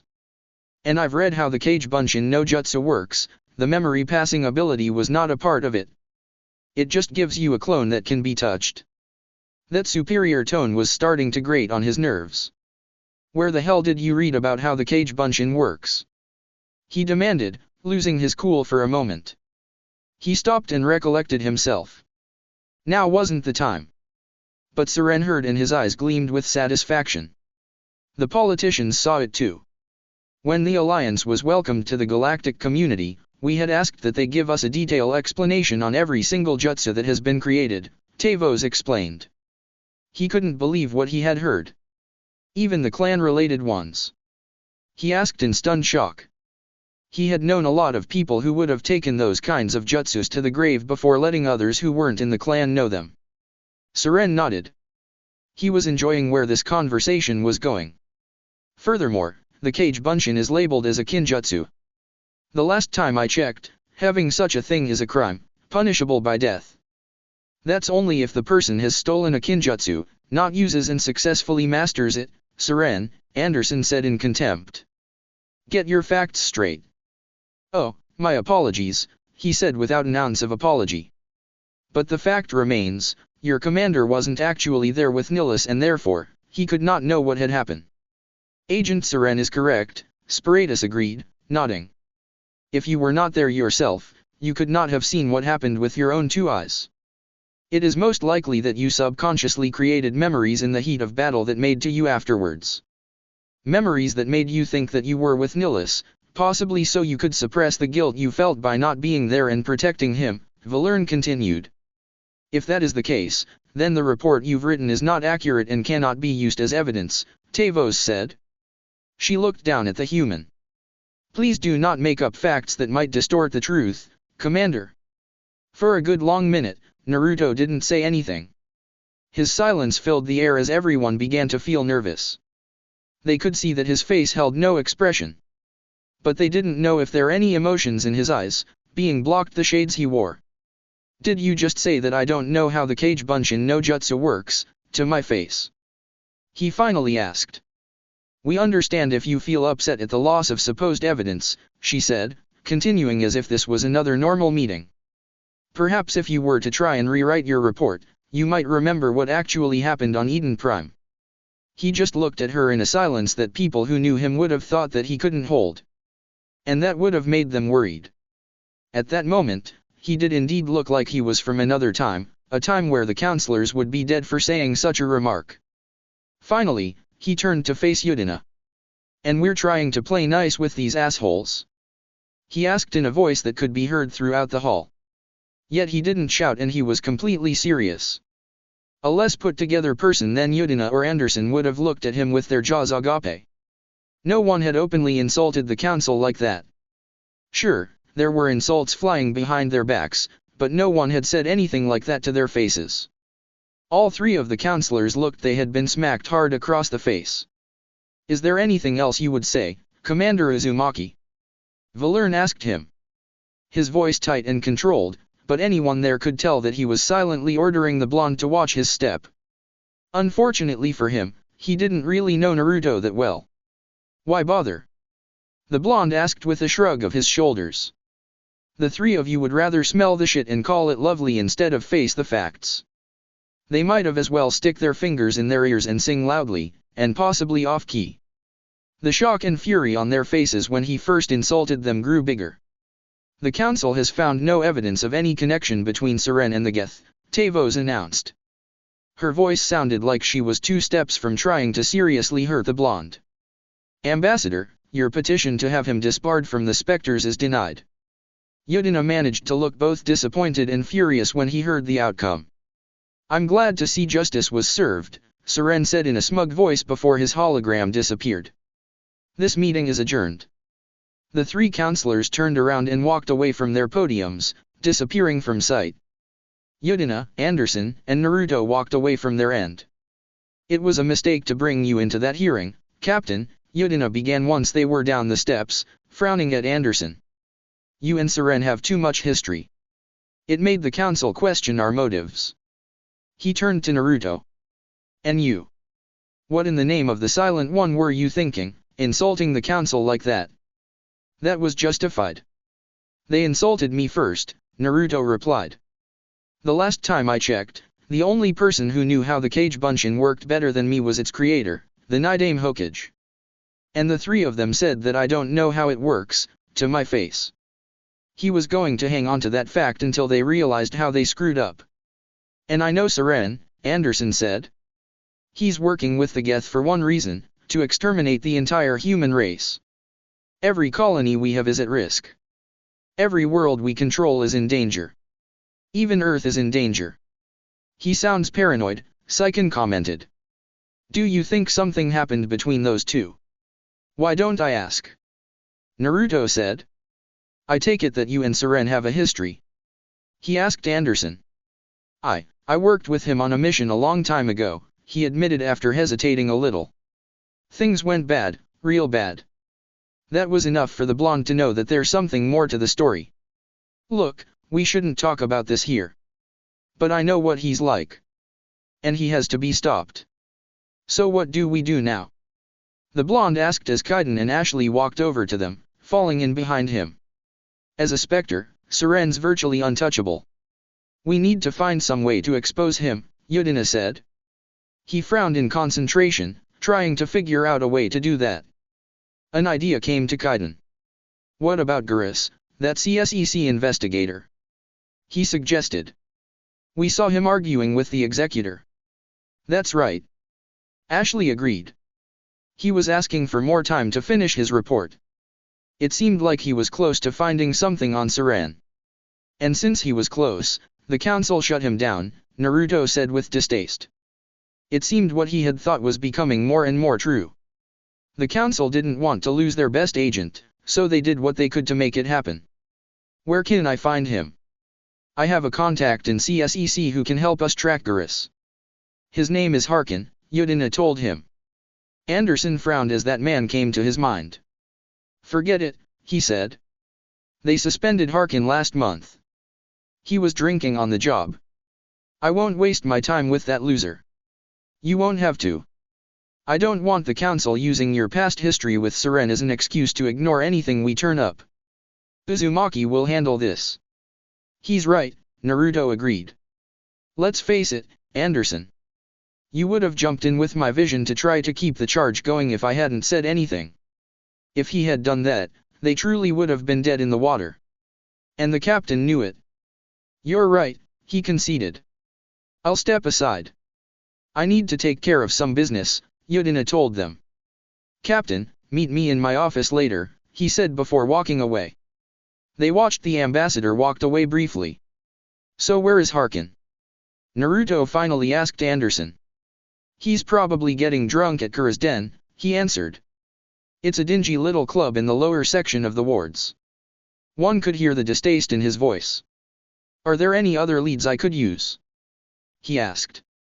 He knew from experience that it was always better to have more than one of anything, especially leads. You should talk to Barlavon, over in the financial district, he suggested. Rumor has it he's an agent for the shadow broker. The shadow broker? Repeated Ashley. Naruto shared her puzzlement and confusion. He didn't know who or what that was, but it didn't sound too good. An information dealer, he explained. Buys and sells secrets to the highest bidder. I've heard Barlavon is one of the top representatives. He might know something about Seren, but his information won't come cheap. When does it ever? Naruto rhetorically asked. We better get going if we ever want to start. Good luck, Naruto. I'll be over in the ambassador's office if you need anything else. He walked away, leaving the group alone. There they stood, given a mission that the council probably wouldn't want see done. Naruto wondered if they would try to stop him. Well, they were welcome to try. Time to play the game, he decided. All right then, he declared aloud. To the elevator and another nap. Kaiden and Ashley didn't say anything about that. They were getting used to how different he was. Location, unknown. Seren sat in silence, trying to meditate. In the midst of Sovereign, he oddly felt at peace with the galaxy. He could just sit there, content to wait out the remaining days. It was often at these times that he wondered what would have happened if things had gone differently. Those thoughts didn't last long. He knew his duty. He knew what he had to do. He heard footsteps behind him. He knew who it was without turning around. She had come to him, trying to change the path he was walking. But in the end, he was the one who changed her path. What is it? He asked the matriarch standing behind him. We've managed to identify the human who used the beacon. She answered promptly. Who is it? It was the blonde shinobi who was at the hearing. His name is Naruto Uzumaki. He remembered the human. Most shinobi he had met wore some sort of armor, but the blonde only wore a green vest and it didn't look like any armor he had seen. The sunglasses he wore prevented the Turian from looking into his eyes. It was like a pair of shields that protected him from letting people see who he was. But something bugged Saran, ever since he had met the clone on Eden Prime. Why does that name seem familiar? He asked aloud. Quite possibly because he is just more than a human, the matriarch answered. To the Alliance, he is a living legend come back to life. He opened his eyes, stood up, and turned to face her. Explain, he ordered. Do you remember the meteor that had crashed just outside of the Ceres Republic, about 3 weeks ago? He nodded. It turns out, he had been encased in it. According to human history, he was sealed inside at the end of one of their wars, apparently to control some sort of power. Due to a mistake, he ended drifting through space instead of hanging in orbit around their home planet. The humans consider him to be their greatest hero. If he is their greatest hero, why was his release not announced with great fanfare? It seemed like the humans celebrated the smallest of things. Apparently they brought him out so they could put him forward as a Spectre candidate. They were probably going to wait until he had become one to tell the galaxy the news. Then have him removed before they can get a chance to do that, or before he manages to the truth to the council. He had been counting on the council's reluctance to let the accusations against go through. It was typical of them to stall and drag their feet. To them, he was their top agent. They weren't going to let some unknown ruin his use to them. As you command, she said, bowing her head. She turned around to walk away, but stopped when she felt that there was something else he wanted to know, but didn't dare ask. Is there something else? He stood there in silence for a brief moment. Have the precautions been taken? He finally asked in a whisper. He needed to hear the right answer. She knew what he was talking about. Yes, she answered. Location, Citadel. Musashi didn't think there was anything wrong with the warehouse he had been led to. It looked like one of many in the ward, 3 to 4 stories tall with a drab gray color. But experience had taught never to assume that was the case. There were enough reports about the number of shuttles coming and going from here. Perhaps the anonymous message had something here. He strode up to the front door. A quick scan of his CSEC code and the door unlocked. Once he stepped inside, he expected someone to be there, demanding why he was there. Yet all he got from the warehouse office was silence. There was no one at the desk and he heard no sounds coming from the back. Odd, he thought to himself. An uncertain feeling began nudging at the back of his mind. He kept his hand on his bukin as he went for the door behind the desk. He gave it a quick knock but there was no reply. Citadel security, he called out after unlocking the door and stepping through. Anyone here? There was no reply. The offices were empty, as in they had never been used. He walked past a desk and just knew if he slid a finger across it, it would come up thick with dust. Where was everyone? The best idea was to check out the warehouse itself. Perhaps they were all out there, working on a big order.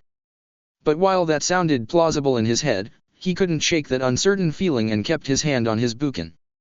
When he stepped out into the warehouse proper, he took in the size of it. It matched the size outside and it seemed like there were shelves everywhere. On each shelf was a crate big enough to warrant a forklift. He walked over to a nearby shelf so he could look at one of the crates in question. Citadel security, he called out again. Still no answer. He looked the crate over. It seemed ordinary enough. Standard black casing with blue outlines. There was a symbol on the corner. A white triangle. Perhaps it was the shipping company's logo. Odd choice. The crate didn't appear to be locked, which he also felt was odd. If he could open and check the contents. He actually tempted to do it. No, his mind told him. You do that without probable cause, Palin is going to ride your ass again.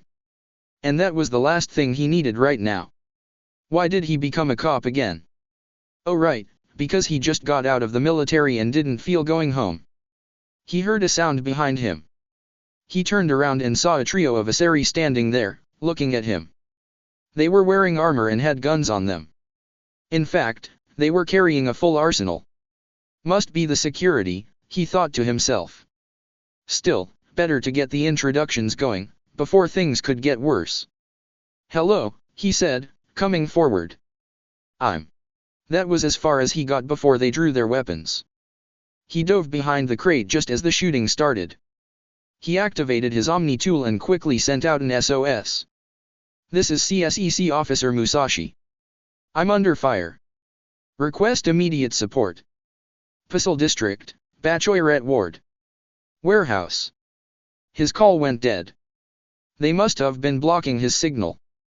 Hopefully enough of it got out. The fire stopped. Go check, he heard one of them order. Footsteps walked closer. Musashi pulled his bukin free and channeled his chakra. Koton, Kairo, steel, style, cut, he whispered. As the guard came around the corner, he stepped up with a slash. Her rifle was cut in half before she saw him. He kicked her in the stomach, knocking her back. She realized what happened and dropped her gun, just as it self-destructed. Her hands avoided being blown off, but she was sent flying back. She landed hard on the floor. It didn't look like she would get up anytime soon. Musashi went after the second guard and cut her gun in half too. She wasn't as quick and lost both hands and her life in the explosion. He turned his bukin towards the last guard. Care to be the third? He asked her. She eyed him and his bukin. She was surprised by what she had just seen. How? Put your weapon on the floor and raise your hands above your head, he ordered. I'm placing you under arrest. Her surprise vanished. On what charges? Assaulting an officer and attempted homicide. Now put the gun down. She looked at him for a long second. She must have been trying to figure if it was worth it. But then she did as she was told, putting her gun down and raising her hands above her head. Musashi kept an eye on her as he placed the cuffs on her. She seemed almost bored. Barlaw Banking, rest assured your money is safe with me. Naruto read aloud the sign above the bank. You know, I read that sign, and I'm not reassured, he commented. His team was back on the Presidium. This was their first stop after having come down from the tower. The place didn't look like any bank he had seen. It looked more like an office. I think that's because you're not used to money being used electronically, sir, Kaiden replied. Or bankers are just as bad as politicians. He shuddered slightly. Can you imagine what would happen if they decided to join forces? That was a nightmare no one should dream about or even live through. Why don't we just not think about it and focus on what we're doing? Ashley suggested. She didn't like the idea any more than he did, but she tried to stay on point and be professional. You're right, Ash, the blonde admitted. He took a deep breath and walked inside. The office was fairly basic, with enough room for a desk and a table for paperwork. There were a couple of chairs in front of the desk. Behind the desk was Avalis, working on something. When he heard the footsteps of people coming in, he looked up. Ah, one of the Earth Clan, he greeted the humans. How can I help you today? Hello, Barlaw. I was told to come see you if I wanted information on Siren Arterius, Naruto told him. When the Valis looked like he was about to speak, which is kinda hard to tell, he raised his hand to stop him. And before you tell me that you have no idea what I'm talking about, I know that you worked for the Shadow Broker. So let's just get down to it. As you wish, Earth Clan, Barlaw replied, not sounding at all offended. I do know something about Siren, and normally it would cost a small fortune to have. However, I am willing to give to you for free. What's the catch? Ashley asked, immediately suspicious. There was always a catch, even when they said there wasn't one. The only catch is that if you want Siren, you may have some competition. The Shadow Broker is quite upset with Siren right now. They used to do a lot of business, until Siren turned on him. But no matter what you think of Siren, he's not stupid.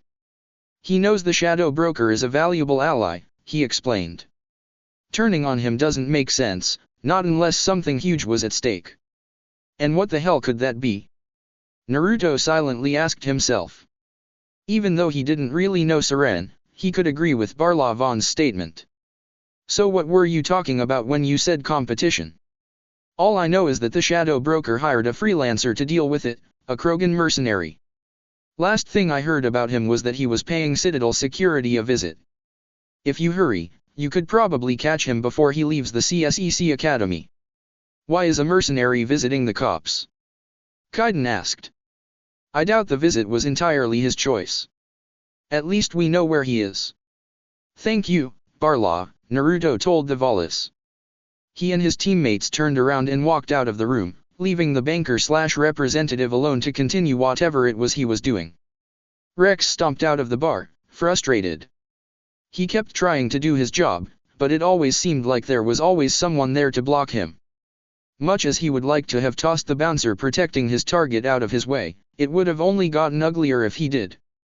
Damn pup is lucky I didn't try to tear him to pieces, he mentally growled as he approached the terminal for the Citadel Rapid Transit.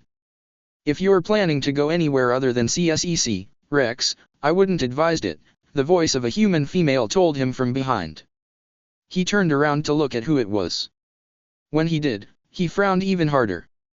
This wasn't what he wanted right now. Inyazuka, what the hell are you doing here? He demanded. Rin Inyazuka, the first human to join the Citadel security, shrugged her shoulders. We got a call about you making threats again, and since I was here in the area, they sent me down to get you, she told him.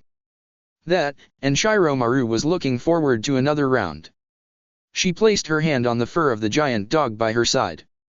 Whenever Rex looked at that dog, he remembered how he got that scar on his leg. It had been a couple of years back. He had picked a fight in a bar on one of the wards, he wasn't sure which one, only to have an off-duty Rin get in the middle and tried to break it up. The other guy instantly backed off, but Rex had been having a bad day. He took a swing at her and because of that, got into a fighting match between a human and her pet dog. By the time CSEC had arrived to pull them away from each other, the bar had been pretty much destroyed. Ironically enough, after the whole incident, which included Palin yelling at the two of them, especially when she made the remark about how the bartender could finally remodel the dump, they remained on friendly terms, even had a couple of drinks together. I take it that it'll be faster for the both of us if I just come with you, right? He asked her. What do you think? She asked back. The dog seemed to grin at him. Yeah, that's what he thought. Fine, lead the way. Well, that was refreshing, Naruto remarked with slight sarcasm. They had arrived at the entrance to Kura's den, only to have a couple of assassins try and kill them. What followed was a quick fight that consisted of his team ducking for cover behind a low wall, moving around said wall's corner to catch the assassins unawares, and successfully attacking them. Yeah, we should do it more often, Kaiden agreed. He was catching on to the blonde's sense of sarcasm. It was a little bit odd at times, but the rest of the time it was funny. Let's stay focused here, shall we? Ashley asked them. She didn't know what was waiting for them on the other side, but if that welcoming party was anything to go by, it's not going to be good. We could be walking into an ambush. I don't think that these were the club's enforcers. Kaiden looked down at the dead Turian at his feet. I think they were Seren's men. But they could be inside the club, waiting for us to walk in. Ash has a point, Naruto conceded. Thankfully, I know a way around that. But it's going to require that you guys stay right here. What's the plan, sir? She asked him. Just watch, he replied with a small smirk. The unit was aware of the attack on the target. It didn't interfere because it knew the target could handle it. And its expectations were proven right. There were additional assassins moving towards the club. The unit placed itself in a good position high in the ceiling, the right spot for an ambush. It was close enough to the club to keep an eye on the target but not so close to warrant investigation into a gunfight. The air car carrying the assassins landed nearby. The unit didn't start shooting as they climbed out. It would have given them a chance to get back in, barricade themselves for protection. Once they were out of the aircar proper, moving quickly to ambush, it struck. One shot for each. They were dead before they were aware they were being attacked. The unit pulled back the rifle. It checked the target and target's team. They were unharmed and unaware. That was good. That was needed. It stayed out of sight. Harkin sat at the table, the bottle of booze nearby. The sound of the club's music pounded over his head but his focus was elsewhere. He was admiring one of the Asari dancers currently shaking her ass above the bar. She was new to the place and that made her all the more interesting. He figured when she was off shift, he'd take her to go have some fun nearby. And if she complained, it was his word against hers and he knew which one CSEC would believe. If Palin and that Inyazuka bitch think I'm regretting my suspension, they're dead wrong, he thought with a small smile, which then turned into scowl. It was always like that when he heard or thought of Rin Inyazuka. He should have been the one who became the first one to join CSEC. He was the one who had busted his ass trying to get to where he was. And if he thought that gave him some liberties to do what he wanted, then who had the right to argue about it? But no, they decided to send the little shinobi whore first. He briefly wondered who she had to fuck to get the position. Excuse me? A timid voice asked him. He looked up and saw the most gorgeous human female he had ever seen.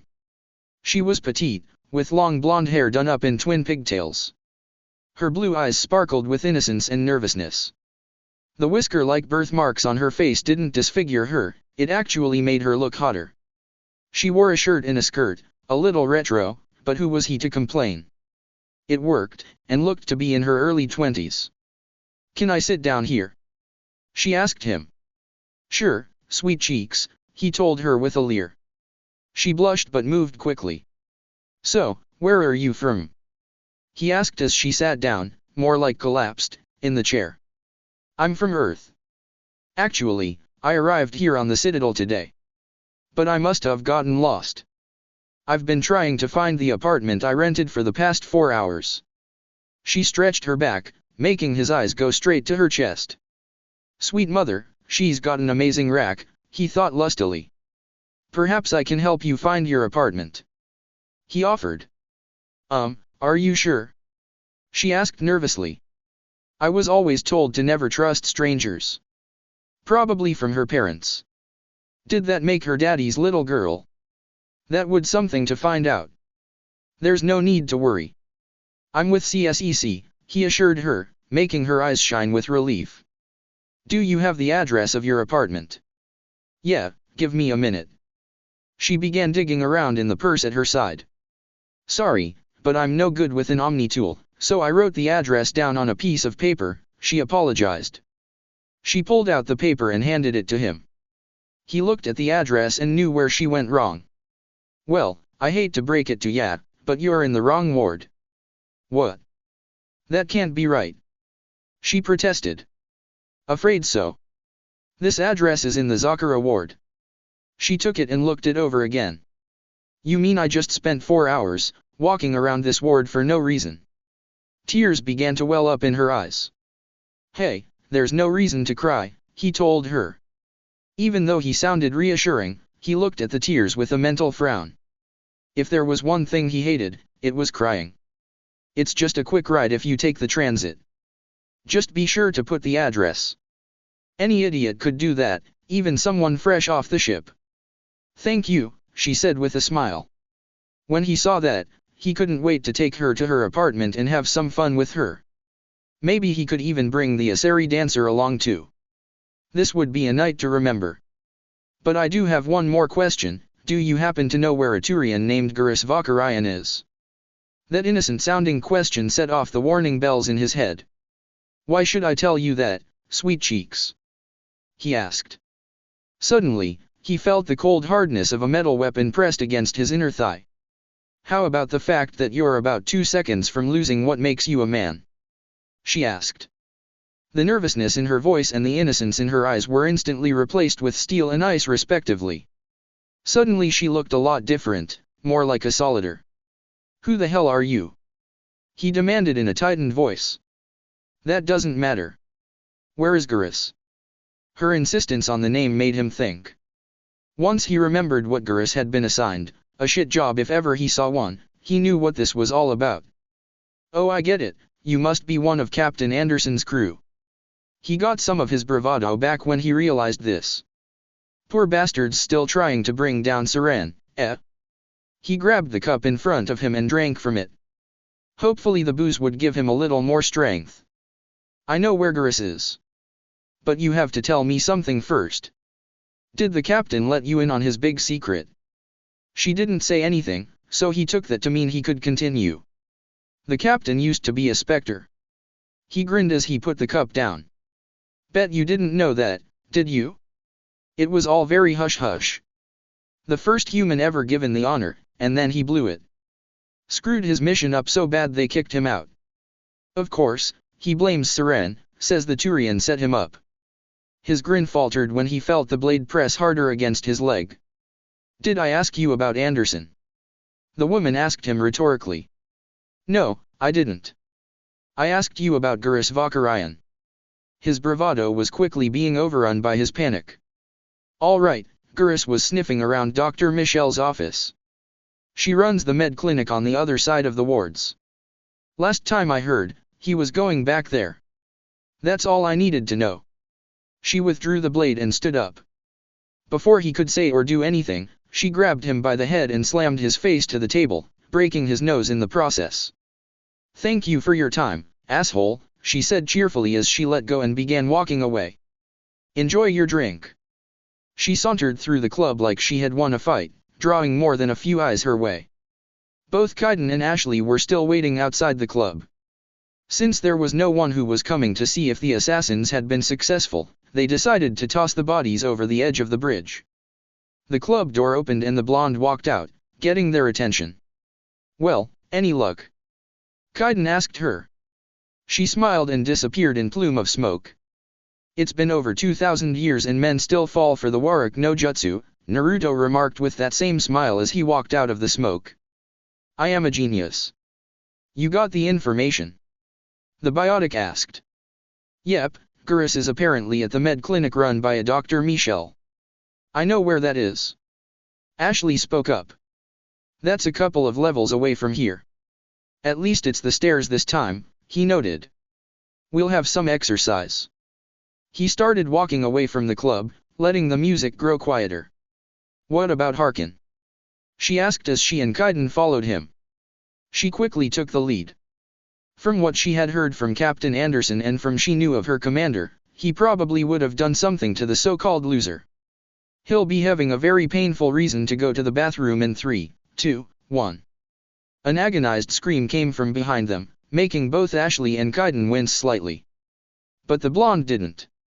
He just grinned evilly.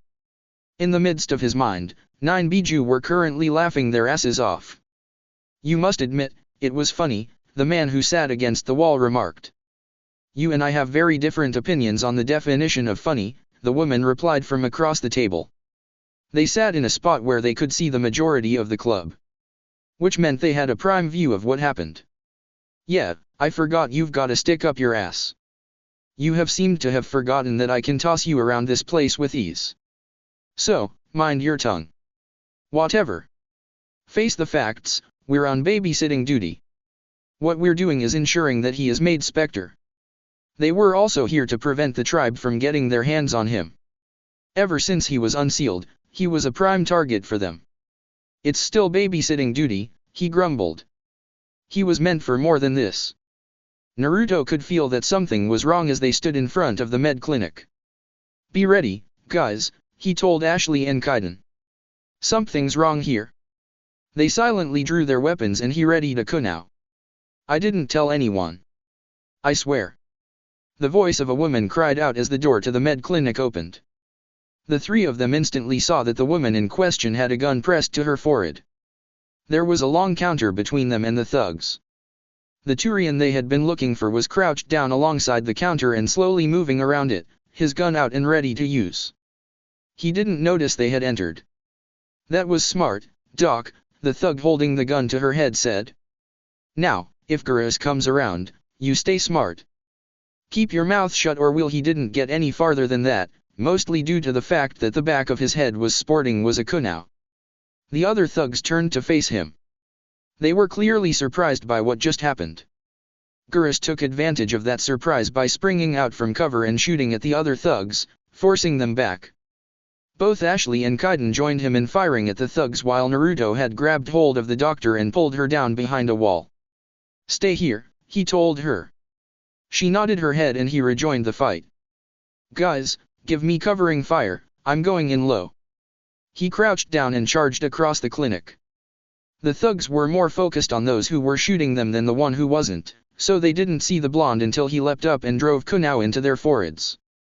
Once the fighting was over, his tenants started talking. I give him an 8.5, Kurama declared as the dead bodies crashed to the ground. Are you kidding? The charge alone was a 7, Jayaki argued. I'm not focusing on one part here. I'm looking at the entire thing. Any good judge would know that. Are you guys seriously going to rate my fights? The blonde silently asked them. If they were, it was going to get tiresome fast. Dr. Michel? Are you hurt? Gurus asked as soon as he saw the thugs were dead, holstering his gun and walking over to the doctor. No. I'm okay. Thanks to you, all of you, she assured him and the others. We're just doing our job, ma'am, Naruto told her as he walked back over to them. But who were these guys? You got any idea who sent them? They work for Fist, she answered, getting the attention of Gurus. They wanted to shut me up, to keep me from telling Gurus about the Quarian. What Quarian? I think you better start from the top. A few days, a Quarian came by my office, she began explaining. She'd been shot, but she wouldn't tell me who did it. I could tell she was scared, probably on the run. She asked me about the shadow broker. She wanted to trade information for a place to hide. So what did you do? I put her into contact with Fist. He's an agent for the shadow broker. Not anymore, Gurus said in reply. Now he works for Seren, and the shadow broker isn't too happy about it. So that's why he hired the Krogan, Naruto mused, thinking about what Barlaw had told him. Dr. Michel was surprised. Fist betrayed the shadow broker? She asked. That's stupid, even for him. Seren must have made him quite the offer. That Quarian must have something Seren wants, Gurus thought aloud. It must have been something worth crossing the shadow broker to get. Yeah, but what would it be? Kaiden asked, joining the conversation. They were all a bit surprised when the good doctor said Geth. In a moment of remembrance. When everyone looked at her, she explained. The information she was going to trade. She said it had something to do with the Geth. She must be able to link Seren to the Geth, Gurus realized with an almost savage glee. His case was on the up now. There's no way the council can ignore this. Looks like we know where to go, Naruto said simply. This is your show, Naruto. But I want to bring down Seren as much as you do, the Turian told him. I'm coming with you. Why? It was the only thing the blonde said. I couldn't find the evidence I needed in my investigation. But I knew what was really going on. Seren's a traitor to the council, not to mention a complete disgrace to my people. He was passionate as he spoke. That's enough for me. He looked around the place. It was a mess. Instruments were broken and the bodies were still on the ground. We should probably have someone come here to take care of this. I'll put in a call for CSEC, Dr. Michel assured him. There's no need to worry. All right then, we'll be off. He turned around and began walking away. Are we going straight to the club, sir? Ashley asked him as she, Kaiden, and the newest member of his team joined him. No. First, we're going to find that Krogan. Rex stood in the lobby of CSEC, bored and annoyed. He was being talked to by a human cop while a couple of Turians stood by with guns in their hands. Their fingers weren't on the triggers but they were close. He didn't care. Witnesses saw you making threats in Fist's bar, the human said. Stay away from him.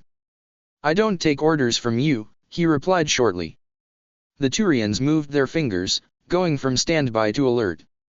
This is your only warning, Rex, the human tried to threaten him. He wasn't impressed by the threat. You should warn Fist. I will kill him. Do you want me to arrest you? He gave him a very Krogan grin. I want you to try. It would certainly relieve him of his boredom. Before you guys get into a fight that's going to end with you three either being badly hurt or dead, do you mind if I talk to the Krogan here? A blonde-haired human asked as he walked up to the group. The tense air shifted as everyone looked at him. Do I know you, human? Rex asked, looking him over. At first glance, he didn't look like a threat as he stood relaxed with no guns or armor. That would have been enough to fool any run-of-the-mill hired gun. But the Krogan was a veteran, had been for years now. And he knew another veteran when he saw one. This human, even though he was seemingly unharmed, knew how to handle himself. Two other humans stood behind him, along with a Turian who looked somewhat familiar. "No, but we have the same common enemy," he said. "The shadow broker hired you to take care of Fist and he has someone I want. Care to team up?" "Fine, so long as you know that I'm going to kill Fist." The blonde shrugged his shoulders. "That's fine by me." "Hold it," the human cop told them. "I just told you to stay away from Fist, Rex." He frowned. Were they going to harp on that still? "You told him to stay away from Fist because he was making threats," the blonde human said. "You didn't say anything about staying away because he was actually going to kill Fist." "It goes without saying." "Not in my books, it doesn't. I'm a shinobi, pal. Either you make the threat or you do the deed." He turned to face Rex, ignoring the now frustrated cop. "So, shall we get going?" "I like your style, human," he replied with a grin. "Lead the way." "Now just hang on." The officer would have continued if Rin hadn't placed a hand on his shoulder. "Don't bother, Ben. They're going to do it," she told him.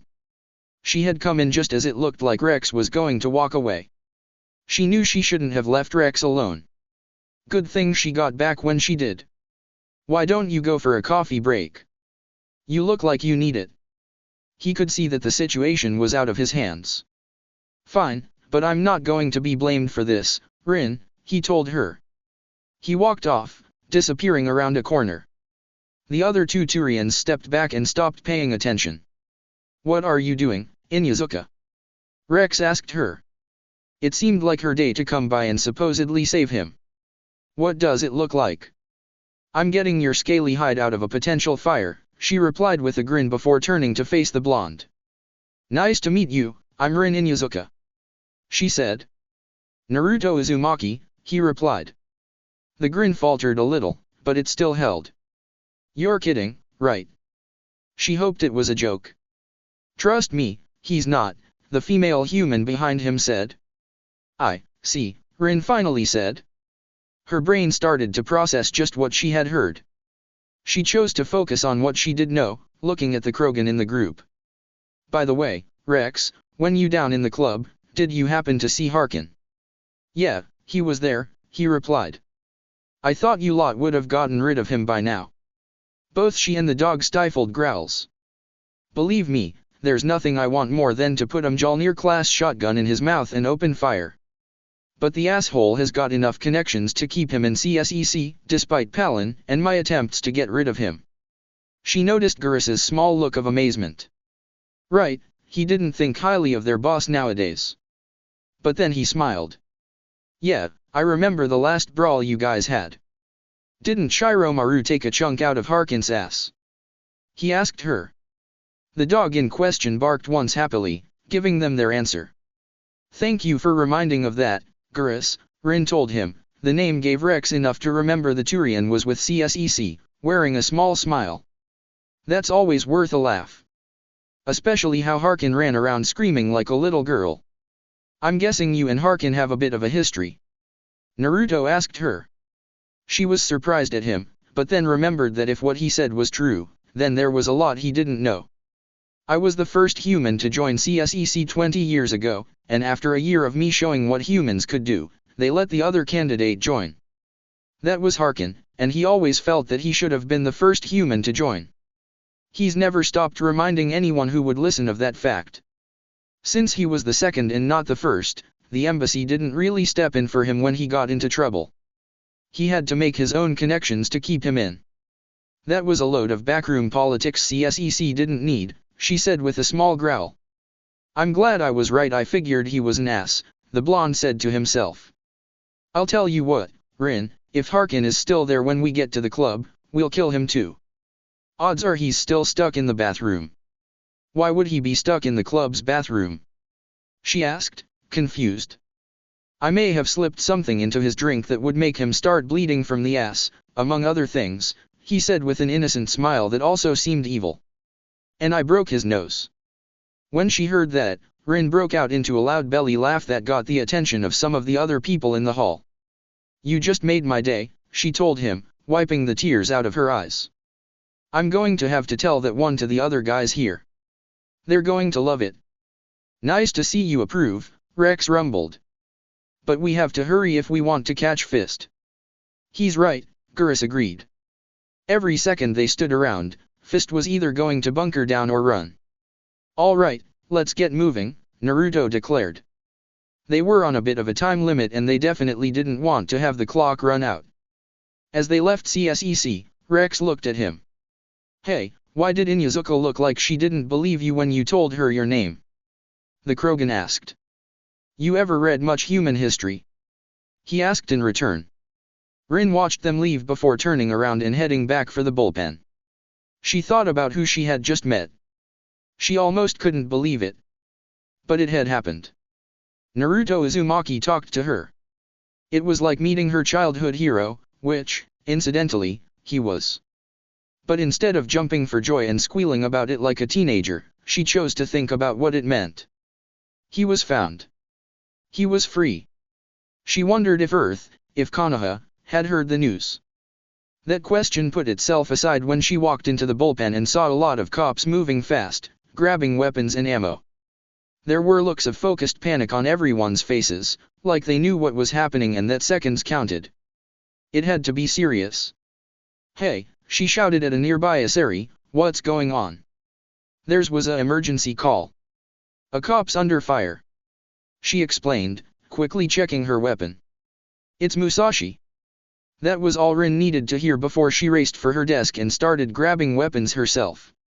"Thank you," the woman said before turning the comm off. "They're coming," she told the man. "Think we should tell him?" he asked, glancing at the door in the club's back wall.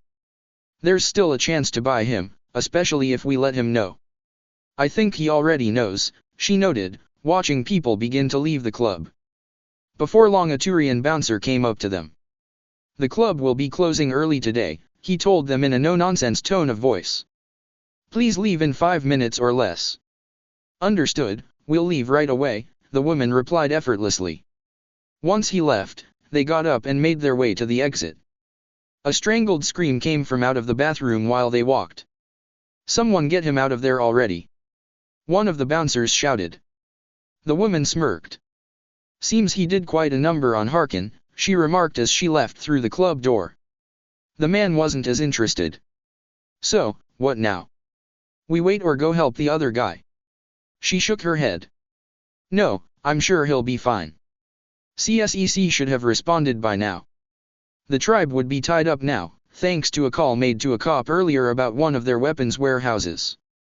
Hopefully the whole event could prove that the cop in question could become an asset. Given his lineage and what he had, it would certainly be useful." "I'm guessing they were expecting us," Gurus commented as they stood outside Kura's den. The door was locked and the neon signs outside were turned off. To anyone else, that meant the place was closed. To them, that meant there were going to be people on the other side, waiting for them. Fist might be stupid enough to betray the shadow broker, but he ain't stupid enough to not expect company, especially after you killed his men, Rex pointed out. "Let me see if I can get this door open." Kaiden moved up to the console next to the door and activated his Omni tool. After a few seconds of hacking, the glass portion retracted. He kept typing but nothing changed. "Damn, there's a different code for the inside portion," he swore. He was going to have switch codes and start all over again. "Here, let me see if I can get through," Gurus offered. With 2 of them they might able to hack the door open and keep it from closing completely on them. While all this was happening, Naruto was looking at the door itself. "Wait, let me check something," he told them. He walked up to the door and began tapping on it. They watched in silence as he pressed his ear against the door, listening to how the taps resounded. This went for a minute before he looked back down the slope. "Okay, the good news is I can get through this," he finally announced. "What's the bad news?" Ashley asked. If there was good news, there was also usually bad news. "To get through, I'm going to have to do something I never thought I would do," he replied. He walked away from them, down the slope. Thank Kami I had paid attention enough to know how to do it, he muttered. Who knew it would be useful to him? Rex wasn't sure what was happening. He thought they came for Fist. So why weren't they going through the door? Where is he going? He demanded. Is he leaving? I don't think so, Kaiden disagreed. I think he's backing up. He didn't know why, but that was the word that came to him. Backing up for what? Gurus asked. No one answered. They were watching him walk down the slope and stop at the wall next to the bridge. Kit, you're not going to do what I think you're going to do, are you? Kurama asked his Jinchuriki. It was one thing to see them do it. But his Jinchuriki? It really must be a desperate measure. He rested his foot against the wall, bracing himself. Unfortunately, yes, I am, he replied. Without warning anyone, he began running back up to the door in a dead sprint. When he cleared the slope, he leapt into a flying kick. Dynamic entry. He shouted as he kicked the doors apart and flew into the club. The rest of the team just stood there in silence, looking at the busted door. They all had to pause and consider what they had just seen. Did he seriously just do that? Gurus asked in stunned surprise. Did he just seen a human kick the door open with a flying leap? Yes he did, Ashley replied. What a weird human. That was when the gunfire started up and they realized that they had a club to clear out. They charged into the room and returned fire. Rex and Ashley took the left while Gurus and Kaiden took the right. They had some difficulty. It turned out that Fist's men were used to fighting in the club. However, they couldn't keep an even rate of fire on their targets. When Naruto flew into the club, he had managed to land behind the bar, taking out the bartender in the process. Now he kept moving around behind it, throwing kunao and shuriken at the bouncers, distracting them. But due to his constant moving, he kept hitting them in the arm or leg. He realized that it wasn't going anywhere. He noticed how the bouncers were starting to use the tables as cover. Kaiden, use your biotics. He shouted, pointing at a table. On it. Kaiden replied, covering his arm in the blue fire. Rex saw the same thing and understood. I'll do the same, he said, readying his biotics. Together, they shoved most of the tables the bouncers were using as protection up against the wall, taking the bouncers with them. While the majority of them were crushed against the wall, some of them were only dazed. That was fixed when Gurus or Ashley put a bullet in them. Soon, all that was left was the Krogan bouncer. Come on, I can take you all. Who's first? He demanded. Rex shook his head. The pup was going to into the blood rage. Before anyone could do anything, Naruto leapt out from behind the bar and charged the Krogan, slamming his arm into the Krogan's crest. Lariat! He said in a growl, shoving the dead Krogan into the nearby wall. He had used enough of Kurama's churka that would have made his eyes go red back in the old days to use the move effectively. Everyone stared at the dead Krogan, then at him.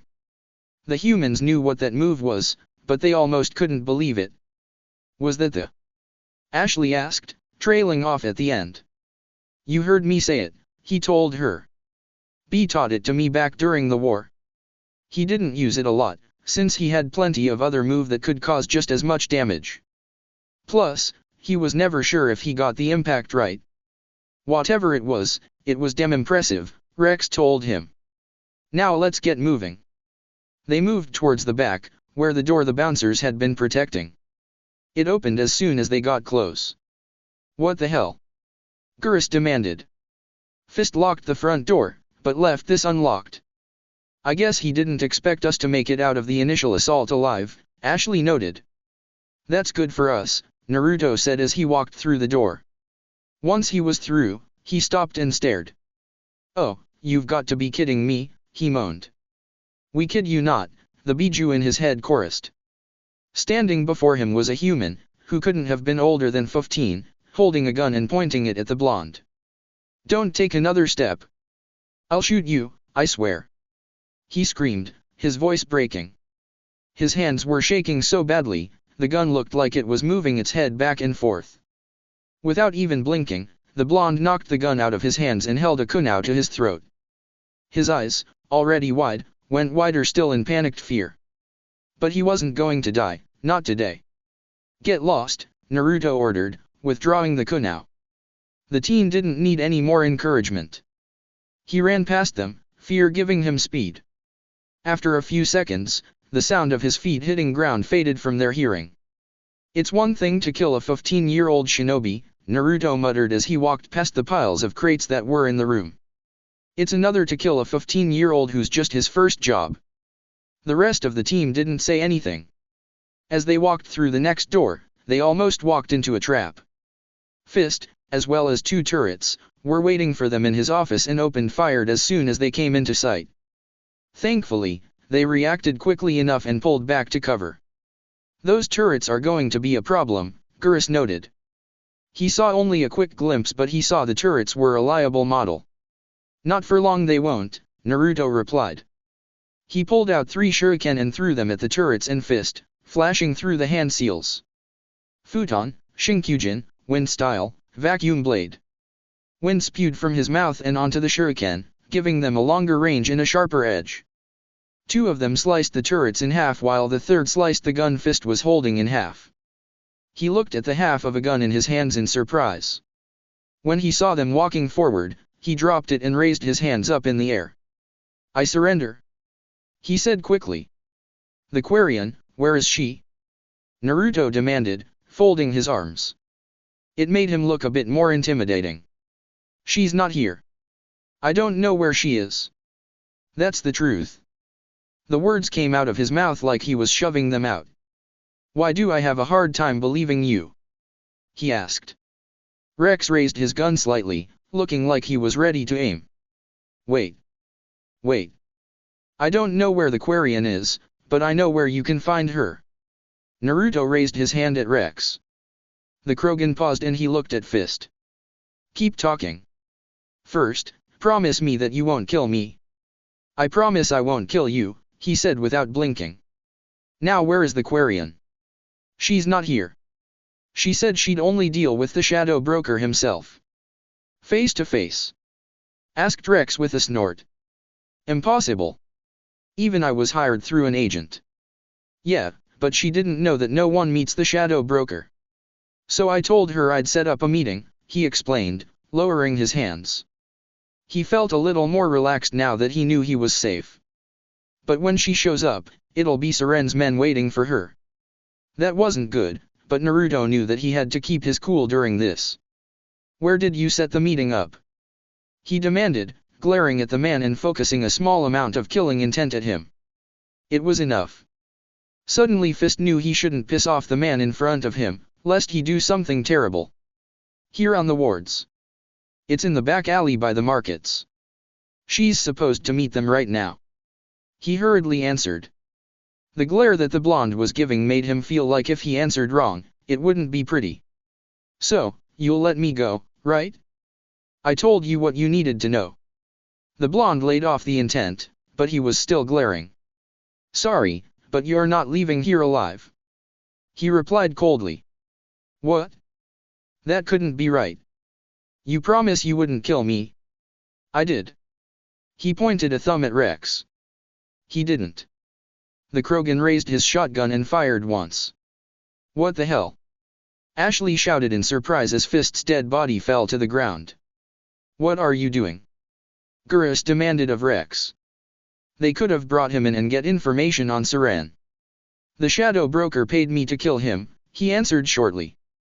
I don't leave jobs half done. He was scum anyway, Naruto agreed. But we've got more important things to worry about. The Quarian is going to end up dead if we don't get to her right now. Let's move, people. He ran out of the room and the rest followed. That's it for this reading. Hit like and subscribe for a free ticket pass going to the different worlds of anime fanfictions. Looking forward to having you on board again.